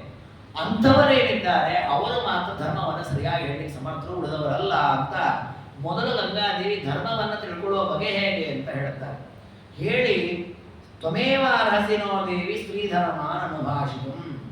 ಗಂಗಾದೇವಿ ಒಂದಿಷ್ಟು ಮಾತುಗಳನ್ನು ಹೇಳ್ತಾರೆ. ಮತ್ತಂತಾರೆ, ಉಮಾದೇವಿ ಎಷ್ಟೇ ಆಗಲಿ ನಿನ್ನ ಮುಂದೆ ನಾನು ಸ್ತ್ರೀ ಧರ್ಮವನ್ನು ಹೇಳೋದು ಅತ್ಯಂತ ಅಸಂಗತವಾಗತ್ತೆ. ನೀನೇ ಹೇಳೋದು ಅವೆಲ್ಲ ಕೂತು ಕೇಳ್ತೇವೆ. ನೀನು ಹೇಳುವಂಥವನು, ನೀನು ಹೇಳುವಂಥವ್ರು. ಅಂದರೆ ಇದು ಒಂದು ಸ್ತ್ರೀ ಧರ್ಮ. ಸ್ತ್ರೀಯರ ಸ್ವಭಾವ ಹೇಗಿರಬೇಕು ಅಂದರೆ, ಮೊದಲು ತಾವು ಮಾತನಾಡಲಿಕ್ಕೆ ಹೋಗಬಾರ್ದು. 2 ಬಾರಿ 3 ಬಾರಿ ಎಷ್ಟು ಬಾರಿ ಕೇಳಿ ಕೊನೆಗೆ ಮಾತನಾಡಬೇಕಂತ. ಇದನ್ನು ಆಚಾರ್ಯ ತಾತ್ಪರ್ಯದಲ್ಲಿ ತಿಳಿಸ್ತಾರೆ. ದ್ರೌಪದಿ ದೇವಿ ಧರ್ಮರಾಜನ ಹತ್ರ ಮಾತನಾಡ್ತಾರೆ. 12 ವರ್ಷ ವನವಾಸ ಅನುಭವಿಸಿ 1 ವರ್ಷ ಅಜ್ಞಾತವಾಸ ಮುಗಿಸಿ ಮುಂದೆ ಏನು ಮಾಡೋ ವಿಚಾರ ಇದೆ? ಧರ್ಮರಾಜ 1 ವರ್ಷ ಆಯ್ತು ವನವಾಸ ಕಳೆದಾಯ್ತು, ಈಗ ಇನ್ನು 11 ವರ್ಷ ಆದರೆ ವನವಾಸ ಮುಗಿಯೋದು. ಆಮೇಲೆ 1 ವರ್ಷ ಅಜ್ಞಾತವಾಸ ಇದೆ. ಅಲ್ಲಿಗೆ ನಮ್ಮ ಕರಾರಿನಂತೆ 13 ವರ್ಷದ ನಮ್ಮ ವನವಾಸ ಅಜ್ಞಾತವಾಸ ಮುಗಿಯಿತು. ಆಮೇಲೆ ಏನು ಮಾಡೋದು? ಆಮೇಲೆ ಆದರೂ ಯುದ್ಧ ಮಾಡಿ ದುರ್ಯೋಧನ ಹೋರಾಡೋ ವಿಚಾರ ಇದೆ, ಅಥವಾ ಮತ್ತೆ ವನದಲ್ಲೇ ಕಂಟಿನ್ಯೂ ಮಾಡೋದು? ಏನು ಯಾವ ಧರ್ಮರಾಜದಲ್ಲಿ ಏನಿದೆ ತಿಳ್ಕೊಳ್ಬೇಕಲ್ಲ. ಅದನ್ನು ತಿಳ್ಕೋ ಅಂತೇಳಿ ಭೀಮಸೇನ ದ್ರೌಪದಿಗೆ ಹೇಳ್ತಾರೆ, ಹೋಗೋದು ಸ್ವಲ್ಪ ಮಾತಾಡಿಸು, ಧರ್ಮರಾಜ ಮಾತಾಡಿಸು. ಒಂದು ಮಾತಾಡ್ತಾರೆ. ಮಾತಾಡಿ ಧರ್ಮರಾಜ 4 ಮಾತನಾಡಿ ಕ್ಷಮಾಪಣ ಬಹಳ ಒಳ್ಳೆಯದು, ಹಾಗೆ ಹೀಗೆ ದ್ರೌಪದಿ ಮೇಲೆ ಆರೋಪ ಮಾಡ್ತಾರೆ. ದ್ರೌಪದಿ ಸುಮ್ಮನ ಆಗ್ತಾರೆ. ಭೀಮಸೇನ ಮಾತನಾಡ್ತಾರೆ. ದ್ರೌಪದಿ ಯಾಕೆ ಸುಮ್ಮನ ಅಂದ್ಲು? ಯೋಗ್ಯತೆಯಲ್ಲಿ ದ್ರೌಪದಿ ದೇವಿ ಧರ್ಮರಾಜನಿಂದ ಸಿಕ್ಕಾಬಿಟ್ಟ ಮೇಲೆ ಭಾರತೀ ದೇವಿ ಅವತಾರ. ಜ್ಞಾನವೂ ಅಷ್ಟೇ, ಎಂಥ ಒಳ್ಳೆಯ ಶುದ್ಧವಾದ ಜ್ಞಾನ ಇದೆ ದ್ರೌಪದಿ ದೇವಿಗೆ. ಧರ್ಮರಾಜ ತಪ್ಪು ಮಾಡಿದ್ದಾನೆ, ದ್ರೌಪದಿ ತಪ್ಪೇ ಮಾಡಿಲ್ಲ, ಆದರೂ ಯಾಕೆ ಸುಮ್ಮನೆ ಬಾಯಿಸ್ಕೊಂಡು ಹೋದ್ರು? ಹಾಗಾಚಾರ್ಯ ಸ್ತ್ರೀ ಸ್ವಭಾವ, ಅವಳು ಸ್ತ್ರೀ ಆದ್ದರಿಂದ ಅತಿಯಾಗಿ ಮಾತನಾಡಬಾರದು. ಅದೊಂದು ಸ್ತ್ರೀಯರ ಧರ್ಮ. ಸ್ತ್ರೀ ಧರ್ಮ ಅನೇಕ ಇದೆ. ಒಂದು ಧರ್ಮ ಏನಂದ್ರೆ ಅತಿಯಾಗಿ ಪುರುಷರೇ ಮಾತನಾಡಬಾರದು. ಅತಿಯಾದ ಮಾತು ಯಾರೂ ಆಡಬಾರ್ದು ಅಂತ ಶಾಸ್ತ್ರ ಹೇಳುತ್ತೆ. ಭಾಗವತ ಇನ್ನೂ ಚೆನ್ನಾಗಿ ಹೇಳುತ್ತೆ, ಮಾತೇ ಆಡಬೇಡ ಅಂತ ಹೇಳುತ್ತೆ. ಮೌನವ್ರತ ಅಂತ ಹೇಳೋದು ಅದಕ್ಕೆ. ಯಾಕೆ ಅಂದ್ರೆ ಬಾಯಿಂದ ಬರುವ ಪ್ರತಿಯೊಂದು ಶಬ್ದ, ಪ್ರತಿಯೊಂದು ಅಕ್ಷರ ದೇವರ ನಾಮ. ಹಾಗೆ ನೀ ಯಾರ ಬಗ್ಗೆ ಮಾತಾಡ? ನಾನು ಊರಿಗೆ ಹೋಗಿದ್ದೆ, ಊಟ ಮಾಡ್ತೇನೆ, ಮಲ್ಕೊಳ್ತೇನೆ, ನೀನು ಏನನ್ನೋದಿಲ್ಲ ದೇವರ ಶಬ್ದವನ್ನು ಕದ್ದದ್ದು ಪಾಪ ಬರುತ್ತೆ. ಒಂದೊಂದು ಶಬ್ದ ಕದ್ದದಕ್ಕೆ ನೀನು ಪ್ರಾಯಶ್ಚಿತ್ತ ಮಾಡ್ಕೊಳ್ಬೇಕು. ಹಾಗೆ ನಾವು ಮಾತಾಡಬಾರ್ದು, ಸುಮ್ಮನೆ ಬಿಡಬೇಕು. ಅದರಲ್ಲಿ ವಿಶೇಷವಾಗಿ ಸ್ತ್ರೀಯರಾದರೆ ಹೆಚ್ಚು ಮಾತನಾಡಬಾರದು. ಅದಕ್ಕೋಸ್ಕರವಾಗಿ ನೀನು ಮಾತನಾಡೋದು. ಇವತ್ತು ನಾವಾಗಿ ನಾನು ಹೇಳ್ತೇನೆ, ನಮ್ಮ ಮೈಂಡ್ ಸಿಗುತ್ತೆ, ನಾನು ಮಾತಾಡ್ತೇನೆ, ತಯಾರಾಗ್ತಿದ್ದೆ. ಉಮಾದೇವಿ ಗಂಗೆಗೆ ನೀನು ಹೇಳೋದು, ಗಂಗಾದೇವಿ ನೀನು ಹೇಳೋದು, ಉಮಾದೇವಿ ಹೇಳು. ಸ್ತ್ರೀ ಧರ್ಮೋ ಮಾಂ ಪ್ರತಿಯತ ಪ್ರತಿಭಾತಿ ಯಥಾವಿಧಿ. ಕೊನೆಗೆ ಮತ್ತೆ ಅವರು ಬಹಳ ಪಟ್ಟು ಹಿಡಿದದ್ದಕ್ಕೆ ಉಮಾದೇವಿಯರೇ ಧರ್ಮೋಪದೇಶವನ್ನು ಮಾಡುತ್ತಾರೆ. ಸ್ತ್ರೀ ಧರ್ಮ ಪೂರ್ವ ಏವಾಯಂ ವಿವಾಹೇ ಬದ್ಧ ವಿಕೃತ ಸಹ ಧರ್ಮಚರಿ ಭವತ್ಯಗ್ನಿ ಸಮೀಪದ. ವಿಸ್ತಾರವಾಗಿ ಸ್ತ್ರೀ ಧರ್ಮವನ್ನು ಹೇಳಿದ್ದಾರೆ. ಒಂದೆರಡು ವಿಷಯಗಳನ್ನು ಮಾತ್ರ ತಿಳಿಯುವ ಪ್ರಯತ್ನವನ್ನು ಮಾಡೋಣ. ಮೊದಲು ಹೇಳುತ್ತಾರೆ, ವಿವಾಹೇ ಬಂಧು ವಿಕೃತ. ಸ್ತ್ರೀಯರ ಧರ್ಮ ಏನು, ಸ್ತ್ರೀಯರು ಹೇಗಿರಬೇಕು, ಅವರ ಆಚರಣೆಗಳೇನು ಅನ್ನೋದನ್ನ ವಿವಾಹ ಕಾಲದಲ್ಲಿ ಬಾಂಧವನ್ ನಿರ್ಣಯ ಮಾಡಿದ್ದಾರೆ. ಸಹ ಧರ್ಮಚರಿ ಬರ್ತು ಭವತ್ಯಗ್ನಿ ಸಮೀಪಿತ ಅಂದ್ರೆ ನಿರ್ಣಯ ಮಾಡಿದರೆ ಅವಾಗ ಬರ್ದಿದ್ದಾರೆ ಅಂತ ಅರ್ಥ ಅಲ್ಲ. ಸ್ತ್ರೀಯರಿಗೆ ಇದು ಧರ್ಮ ಅಂತ ಉಪದೇಶ ಮಾಡುವ ಕಾಲ ಯಾವುದಂದ್ರೆ ವಿವಾಹ ಕಾಲ. ಹೇಗೆ ಉಪನಯನವನ್ನ ಮಾಡಿದಾಗ ವಟುವಿಗೆ ಹೇಳ್ತಾರೆ, ಇವತ್ತು ನೀನು ಬ್ರಹ್ಮಚಾರಿಯಾಗಿದ್ದಿ, ಗುರುಗಳ ಸೇವೆ ಮಾಡಬೇಕು, ಅಗ್ನಿ ಕಾರ್ಯವನ್ನ ಮಾಡಬೇಕು, ಸಂಧ್ಯಾವಂದನೆಯನ್ನ ಮಾಡಬೇಕು, ಗಾಯತ್ರಿ ಜಪವನ್ನು ಬಿಡ್ಲಿಕ್ಕಿಲ್ಲ, ವೇದಾಧ್ಯಯನ ಮಾಡಬೇಕು ಅಂತ ಅವನ ಧರ್ಮಗಳನ್ನು ಹೇಗೆ ಉಪದೇಶ ಮಾಡಲಿಕ್ಕೆ ಕಾಲ ಯಾವುದು? ಉಪನಯನ ಸಂಸ್ಕಾರವಾಗುವ ಕಾಲ. ಹಾಗೆ ಸ್ತ್ರೀಯರಿಗೆ ಅವರ ಧರ್ಮವನ್ನು ಉಪದೇಶ ಮಾಡಲಿಕ್ಕೆ ಯೋಗ್ಯವಾದ ಕಾಲ ಯಾವುದು? ವಿವಾಹ ಕಾಲ. ಅಂದ್ರೆ ಇದು ಆಗಿನ ಕಾಲದ ಲೆಕ್ಕದಲ್ಲಿ ಸರಿಯಾಗಿದೆ. ಇವತ್ತಿನ ಕಾಲಕ್ಕೆ ನಾವು ಮಾಡ್ಲಿಕ್ಕೆ ಬರಲ್ಲ. ಯಾಕೆ ಆಗಿನ ಕಾಲದಲ್ಲಿ 8 ವರ್ಷ ಭವೇದ್ ಗೌರಿ, 8 ವರ್ಷದ ಹುಡುಗಿಯನ್ನು ಗೌರಿ ಅಂತ ಹೇಳಿ ಅವಳನ್ನು ಮದುವೆ ಮಾಡಿಕೊಟ್ರೆ ನಿಜವಾದ ಕನ್ಯಾದಾನ ಅಂತ ಚಿಂತನೆ ಮಾಡಿ 8 ವರ್ಷದ ಹುಡುಗಿಯನ್ನು ಮದುವೆ ಮಾಡ್ತಿದ್ರು. ಇವತ್ತಿನ ಹೇಳಿದ ಕೇಸ್ ಆಗಿಬಿಡುತ್ತೆ ಮಾಡೋದ ಮೇಲೆ. ಹಾಗಾಗಿ ಆ ಕಾಲಕ್ಕಾಗುವಾಗ 8 ವರ್ಷದ ಹುಡುಗಿಗೆ ಮದುವೆ ಮಾಡಿಕೊಟ್ಟು ಮದುವೆಯಾದ ದಿವಸ ಹೇಳ್ತಿದ್ರು, ನೀನು ಇವತ್ತು ಮದುವೆ ಮಾಡಿಕೊಂಡಿದ್ದಿ, ನಿನ್ನ ಕರ್ತವ್ಯ ಇದು, ನೀನು ಸ್ತ್ರೀ ಆಗಿ ಧರ್ಮಗಳನ್ನು ಪಾಲನೆ ಮಾಡಬೇಕು, ಅವಳ ಅನುಷ್ಠಾನ ಮಾಡ್ಕೊಂಡು ಹೋಗ್ತಾ ಇದ್ರು. ಇವತ್ತು ನಾವು ಮದುವೆ ಮಾಡಿಕೊಡೋದು 24, 22, 30 ಈ ವಯಸ್ಸಿನಲ್ಲಿ ಹುಡುಗಿಗೆ. ಆಗ ನೀನು ಮದುವೆ ಮಾಡಿಕೊಂಡಿದ್ದು ನಿನ್ನ ಧರ್ಮ ಇದು ನೋಡಿ ಯಾವುದು ಕೇಳಲ್ಲ. 8 ವರ್ಷದ ಹುಡುಗಿಗೆ ಹೇಳಬೇಕಾದ ಉಪದೇಶವನ್ನು 25, 30 ವರ್ಷದ ಹುಡುಗಿಗೆ ಹೆಣ್ಣು ನೋಡ್ತಲೇ ಹೋಗತ್ತಾ ಅದು? ಹಾಗೆ ನಾವು ಇದನ್ನು ಚೇಂಜ್ ಮಾಡಬೇಕು. ಈ ಧರ್ಮದ ವ್ಯವಸ್ಥೆ ಏನ್ ಮಾಡಬೇಕು? ನಾವು ಮದುವೆ ಮಾಡ್ಲಿಕ್ಕಾಗಲ್ಲ ಇವತ್ತಿನ ವ್ಯವಸ್ಥೆ ದೃಷ್ಟಿಯಿಂದ, ನಮ್ಮ ಅನುಕೂಲ ದೃಷ್ಟಿಯಿಂದ ಹೇಳಲಿಕ್ಕೆ ಬರುತ್ತಲ್ಲ. ಮದುವೆ ಆಗದೇ ಇದ್ರು ಕೂಡ 8 ವರ್ಷದ ಹುಡುಗಿ ನಿನ್ನ ಧರ್ಮ ಇದು, ನಿನ್ನ ಕರ್ತವ್ಯ ಇದು, ನೀನು ಪಾಲನೆ ಮಾಡಬೇಕು. ಮಹಾಭಾರತ ಸಹ ಧರ್ಮಚರಿ ಭರ್ತೃ ಭವತ್ಯಗ್ನಿ ಸಮೀಪತಃ. ಮೊದಲನೇ ಧರ್ಮ ಯಾವುದು? ಮದುವೆಯಾಗತ್ತಾದ್ದರಿಂದಾಗಿ ನೀನು ಅಗ್ನಿ ಸಾಕ್ಷಿಯಾಗಿ ಮದುವೆ ಮಾಡಿಕೊಂಡಿದ್ದಿ. ಪತಿಯನ್ನು ಎಂದೂ ಅನುಸರಣೆ ಮಾಡಬೇಕಾದ ನಿನ್ನ ಧರ್ಮ, ಇದು ಮೊದಲು ಮಾಡಬೇಕಾದ ಉಪದೇಶ. ನೋಡಿ, ನಮ್ಮಲ್ಲಿ ಉಪದೇಶವೇ ಇಲ್ಲ. ಹಾಗಾಗಿ ಇವತ್ತು ಎಷ್ಟೋ ಡೈವರ್ಸ್ ಕೇಸ್ ಆಗಿರೋದು. ನಾವು ಅಂತೇವೆ, ಬಾಯಿನಂತೇವೆ, ಏನೇ ಆಗಪ್ಪ ಮಗಳೊಳಿ ಆರಾಮಾಗಿರ್ಲಿ, ಮಗ ಸೊಸೆ ಸುಖವಾಗಿರ್ಲಿ, ಬಾಯಿನಂತೇವೆ. ಮಕ್ಕಳಿಗೆ ಎಷ್ಟು ಜನ ಬೋಧನೆ ಮಾಡಿದ್ದೇವೆ, ನೀನು ಹೆಂಡತಿ ಚೆನ್ನಾಗಿ ಇರು, ಅವಳಿಗೆ ಯಾವುದೇ ಕೋಪ ಬರ್ತಿದ್ದ ನೀನು ಬದುಕು. ಅದು ಆ ಹುಡುಗಿಗೆ ನೀನೇನು ಗಂಡನ ಅನ್ಯೋನ್ಯವಾಗಿರು, ಗಂಡನ ಮೇಲೆ ಯಾವತ್ತೂ ವಿರೋಧ ಮಾಡಬೇಡ. ಯಾಕೆಂದ್ರೆ ಎರಡಿದೆ. ಒಂದು ಸಮಸ್ಯೆ ನಮ್ಗೆ ಹೇಳೋ ಸ್ಥಿತಿ, ಆ ಪ್ರವೃತ್ತಿ ನಮ್ಮಲ್ಲಿ ಇಲ್ಲ, ಒಂದನೇ ದೋಷ. ಎರಡನೇ ನಾವು ಹೇಳೋಕೆ ಕೇಳೋ ಸ್ಥಿತಿಯಲ್ಲಿ ಅವರೇ ಇಲ್ಲ. ಏನ್ ಹೇಳ್ತೀನಿ, ಏನ್ ಕಿರಿಕಿರಿ ಮಾಡ್ತೀವಿ, ಅವರೇ ನಮ್ಮನ್ನು ತಿಳಿಸಿ ಬೈತಾರೆ. ಹಂಗೆಲ್ಲ ಗೊತ್ತಿದೆ. ನಾನು ಜ್ಞಾನಿ, ಅವಳು ನಮಗಿಂತ ಜಾಸ್ತಿ ಓದಿರ್ತಾಳೆ, ನಮ್ಮನೆ ದಂಡಿ ಬೈತಿರ್ತಾಳೆ. ಅವಳು ನೀನು ಓದಿದ್ದೀನಿ, ನಿನಗೇನು ಗೊತ್ತಿದೆ, ನೀನೇ ಗೊತ್ತಿದೆ, ಮನೆಗೆ ಕೆಲಸ ಮಾಡೋಳು. ಹಾಗಾಗಿ ಶಾಸ್ತ್ರ ಹೇಳತ್ತೆ, ಈ ಎಚ್ಚರ ನಮಗೆ ಮೊದಲಿಂದ ಇರಬೇಕು. ಅಂದ್ರೆ ಶಾಸ್ತ್ರ ಹೇಳಿದಷ್ಟೇ, ನಾವು ಎಲ್ಲಿದ್ದೇವೆ ತಕ್ಕ ಕರ್ತವ್ಯ ಮೊದಲು ತಿಳ್ಕೊಳ್ಳಿ, ಆಮೇಲೆ ಆ ಕೆಲಸ ಮಾಡಿ ಅಂತ ಹೇಳ್ತೀವಿ. ನಮ್ಮ ಸಂಸ್ಥೆಗಳಲ್ಲೂ ಹಾಗೆ ಅಲ್ವಾ? ನಾನು ಇಂಜಿನಿಯರ್, ಡಾಕ್ಟ್ರಿನ ಕೆಲಸ ಮಾಡ್ಬೇಕಂದ್ರೆ ಆ ತತ್ವ ತಿಳ್ಕೊಳ್ತೇನೆ, ಏನ್ ಮಾಡ್ಬೇಕು, ನನ್ನ ಕೆಲಸಗಳೇನು ತಿಳ್ಕೊಳ್ತೇನೆ. ನಾನು ಶಸ್ತ್ರಚಿಕಿತ್ಸೆ ಮಾಡೋ ಡಿಪಾರ್ಟ್ಮೆಂಟು, ಪೇಪರ್ ಪೆನ್ ಹಿಡ್ಕೊಂಡು ಬರೆಯೋ ಕೆಲಸ ಡಿಪಾರ್ಟ್ಮೆಂಟು, ದುಡ್ಡು ಕೆಲಸ ಏನು, ಅದಕ್ಕೆ ಏನ್ ಮಾಡ್ಬೇಕು, ತಕ್ಕಾಗ ಅಲ್ಲಿ ಕೆಲಸ ಮಾಡ್ಬೇಕು. ಹಾಗೆ ನಾವು ಮದುವೆ ಮಾಡ್ಕೊಂಡು ಹೋಗ್ಬೇಕು, ನಮ್ಗೆ ಮೊದಲು ಅದನ್ನು ತಿಳ್ಕೊಬೇಕಲ್ಲ. ಮದುವೆ ಅಂದ್ರೆ ಏನು, ಗಂಡನ ಮೇಲೆ ಇರಬೇಕಾದ್ರೆ ನಾವು ತಿಳ್ಕೊಂಡ ಮೇಲೆ ಅದನ್ನು ಪ್ರವೃತ್ತಿ ಮಾಡ್ಬೇಕು. ನಮ್ಮಲ್ಲಿ ಹಾಗಿಲ್ಲವೇ ಇಲ್ಲ, ಸ್ವೇಚ್ಛಾಚಾರದ ಪ್ರವೃತ್ತಿ. ಹಾಗಾಗಿ ಜನಗಳು ಕೂಡ ಒಟ್ರಾಸಿಯಾಗಿ ಬದುಕ್ತಾರೆ. ಅದಕ್ಕೋಸ್ಕರವಾಗಿ ಹೇಳ್ತಾರೆ, ಅಗ್ನಿ ಸಾಕ್ಷಿಯಾಗಿ ಮದುವೆಯಾಗಿದೆ. ಅಲ್ಲಿ ಅಗ್ನಿ ಅಂತ ಹೇಳಿದ ಒಂದೇ ಸುಮ್ಮನೆ ನಮ್ಮ ದೃಷ್ಟಾಂತಕ್ಕೆ, ಬರೀ ಅಗ್ನಿ ಒಂದೇ ಸಾಕ್ಷಿಯಾಗಿದ್ದದ್ದಲ್ಲ, 16 ದೇವತೆಗಳು ಸಾಕ್ಷಿ ದೇವತೆಗಳು ಅಂತ ಇದ್ದಾರೆ. ಚಂದ್ರ, ಸೂರ್ಯ, ವಿಷ್ಣು, ಯಮ, ಇವರೆಲ್ಲ ಪ್ರತಿ ಕ್ಷಣ ನಾವು ಮಾಡೋ ಪ್ರತಿಯೊಂದು ವೃತ್ತಿಯನ್ನು ನೋಡ್ತಾ ಇರ್ತಾರೆ.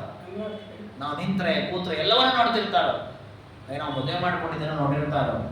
ನಾವು ಒಂದು ದಿವಸ ಬೇಡ, ನಮ್ಗೆ ಈ ಗಂಡ ಬೇಡ, ಹೆಂಡತಿ ಬೇಡ ಅಂತ ಬಿಟ್ಬಿಟ್ರೆ ಅವರಷ್ಟು ಜನರು ಎದುರಿಗೆ ನಾವು ಮೋಸ ಮಾಡಿದಾಗ ಕೇಳಿದಾಗ ಏನು ಹೇಳ್ತೀವಿ, ಇಲ್ಲಿ ನಾವು ಬಿಟ್ಕೊಂಡ್ಬಿಟ್ಟಿದ್ದೆ, ನಮಗವ್ರಿಗೆ ಏನು ಸಂಬಂಧವೇ ಇಲ್ಲ.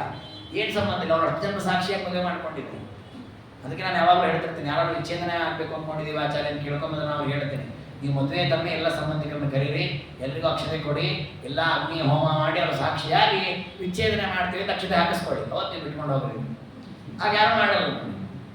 ಯಾಕಂದ್ರೆ ಅಷ್ಟು ಜನರ ಮಧ್ಯದಲ್ಲಿ ಅಷ್ಟು ಖರ್ಚು ಮಾಡಿ, ಅಷ್ಟು ವೈಭವದಿಂದ, ಅಷ್ಟು ವೇದ ಮಂತ್ರಗಳನ್ನು ಹೇಳಿ, ಅಷ್ಟು ದೇವತೆಗಳ ಸನ್ನಿಧಾನದಲ್ಲಿ ಅಂತಹ ಒಂದು ದಾಂಪತ್ಯಕ್ಕೆ ಕಾಲಿಟ್ಟು ಹಿಂದೆ ಮುಂದೆ ನೋಡಿದ ಯಾವುದೋ ಸಣ್ಣ ಪುಟ್ಟ ಕಲಹಕ್ಕೋಸ್ಕರವಾಗಿ ತ್ಯಾಗ ಮಾಡೋದೇನಿದೆ ಅದು ಮಹಾಪಾಪ. ಅದಕ್ಕೆ ಮೊದಲು ಸ್ತ್ರೀ ಧರ್ಮವನ್ನು ಹೇಳಿದ್ದು, ಸಧರ್ಮಚರಿ ಭರ್ತುರ್ಭವತ್ಯಗ್ನಿ ಸಮೀಪತಃ.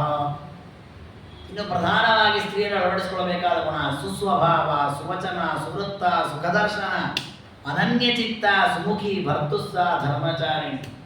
ಸ್ತ್ರೀಯರಲ್ಲಿರಬೇಕಾದ ಮೊದಲನೇ ಗುಣ ಏನು? ಸುಸ್ವಭಾವ, ಒಳ್ಳೆಯ ಸ್ವಭಾವ ಇರಬೇಕು. ಇದು ಪುರುಷರಿಗೆ ಸ್ತ್ರೀಯರಲ್ಲಿರೋ ಸ್ವಭಾವ, ಒಳ್ಳೆಯ ಸ್ವಭಾವ ಇರಬೇಕು, ಅದರಲ್ಲಿ ಸಮಸ್ಯೆ ಇಲ್ಲ. ಸುವಚನ, ಬಾಯಿಂದ ಒಳ್ಳೆಯ ಮಾತನ್ನೇ ಆಡಬೇಕು, ಕೆಟ್ಟ ಮಾತನ್ನು ಆಡಬಾರದು. ಇದು ಒಂದು ಒಳ್ಳೆಯ ತಪಸ್ಸು. ಮತ್ತೊಬ್ಬರಿಗೆ ಬೇಸರವಾಗದಂತೆ ಒಳ್ಳೆಯ ಮಾತನ್ನು ಆಡುವುದನ್ನು ಒಂದು ವಾಂಗ್ಮಯ ತಪಸ್ಸು ಅಂತ ಕರೆದಿದೆ ಶಾಸ್ತ್ರ. ಒಳ್ಳೆಯ ಮಾತುಗಳನ್ನು ಆಡಬೇಕು. ಸುವೃತ್ತ, ಒಳ್ಳೆಯ ನಡತೆ. ಅಂದರೆ ನಾವು ನಮ್ಮ ಧರ್ಮ, ನಮ್ಮ ಚೌಕಟ್ಟನ್ನು ಮೀರಿ ಹೋಗಬಾರ್ದು. ಕೆಲವೊಮ್ಮೆ ಆ ಸ್ಥಿತಿ ಬರುತ್ತೆ. ನಾವು ಒಂದು ಸ್ಥಾನಮಾನದಲ್ಲಿದೆ ನೋಡಿ. ವಸ್ತುತಃ ಸಾಮಾನ್ಯ ಒಬ್ಬ ಸಣ್ಣ ಕೆಲಸದವನಿಗೆ ನಿಯಮಗಳು ಬಹಳ ಇಲ್ಲ. ಸ್ವಲ್ಪ ಸ್ಥಾನಮಾನ ಎತ್ತರ ಹೋದವನಿಗೆ ನಿಯಮಗಳು ಜಾಸ್ತಿ ಆಗುತ್ತೆ. ಮ್ಯಾನೇಜರ್ ಸೀಟ್ ಹೋಗೋದು ಹೀಗೆ ಇರಬೇಕು, ಇಂಥವ್ರ ಹತ್ರ ಮಾತಾಡಬೇಕು, ಇಂಥವ್ರ ಹೀಗೆ ವರ್ತಿಸಬೇಕು, ನಿಯಮಗಳು ಬರುತ್ತೆ. ಯಾಕೆಂದ್ರೆ ಅಂಥಲ್ಲಿ ಎಡುವುದು ಜಾಸ್ತಿ.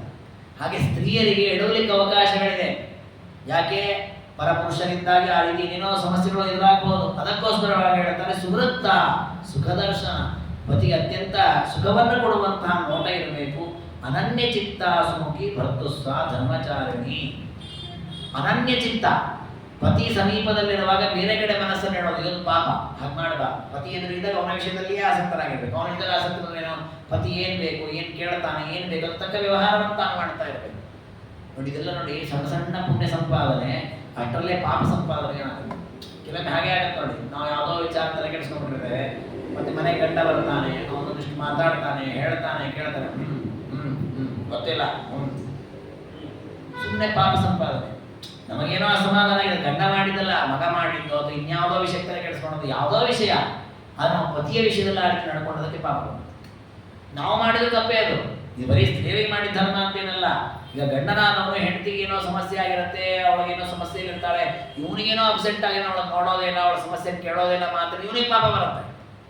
ಹಾಗಾಗಿ ಶಾಸ್ತ್ರ ಹೇಳಿ ಅಂದ್ರೆ ಎಲ್ಲಿ ಏನು ಸಮಸ್ಯೆ ಇದೆ ಅಲ್ಲಿ ಮಾತ್ರ ನಾವು ಆರೋಪ ಮಾಡಬೇಕು. ಕಂಡಲ್ಲಿ ದೋಷ ಇರದೇ ಇದ್ದಲ್ಲೂ ದೋಷವನ್ನು ಆರೋಪ ಮಾಡಿದ್ದರೆ ಮಾಡೋದು ಮಹಾಪಾಪ.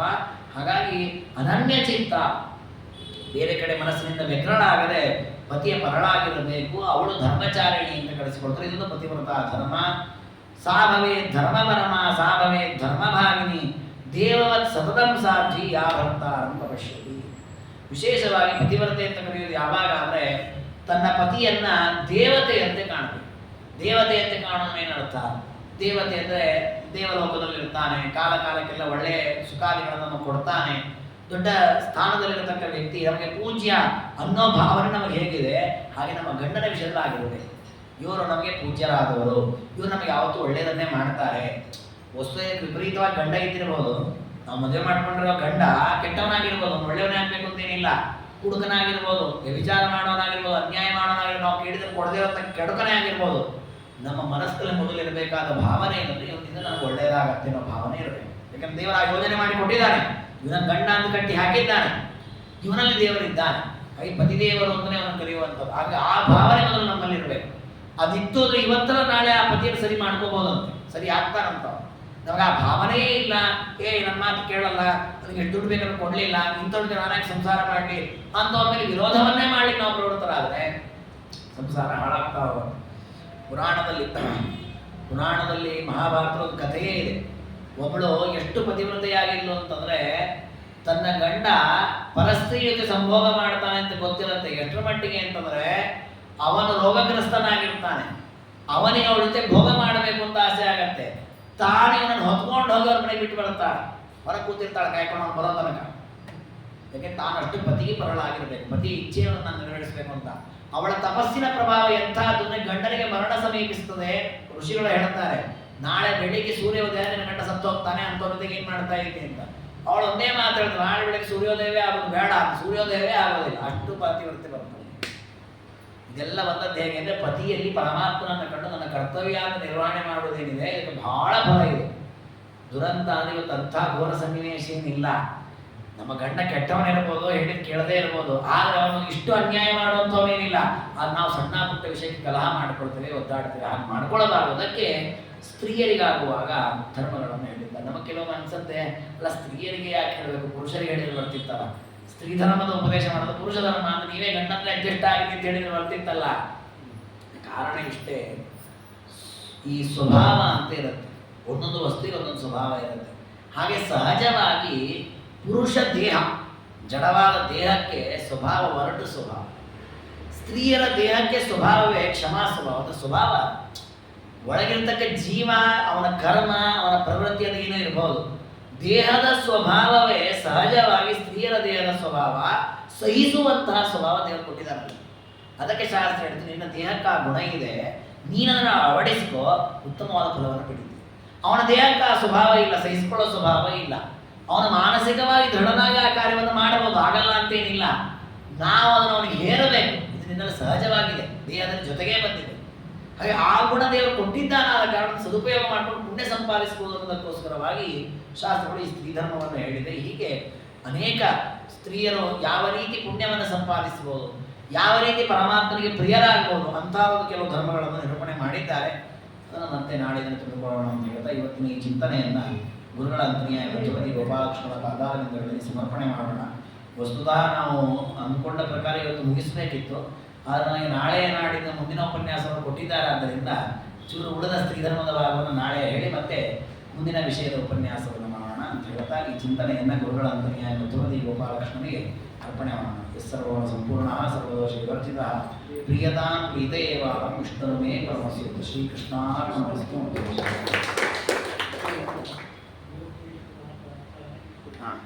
21 ತನಕ 16ರಿಂದ 21 ತನಕ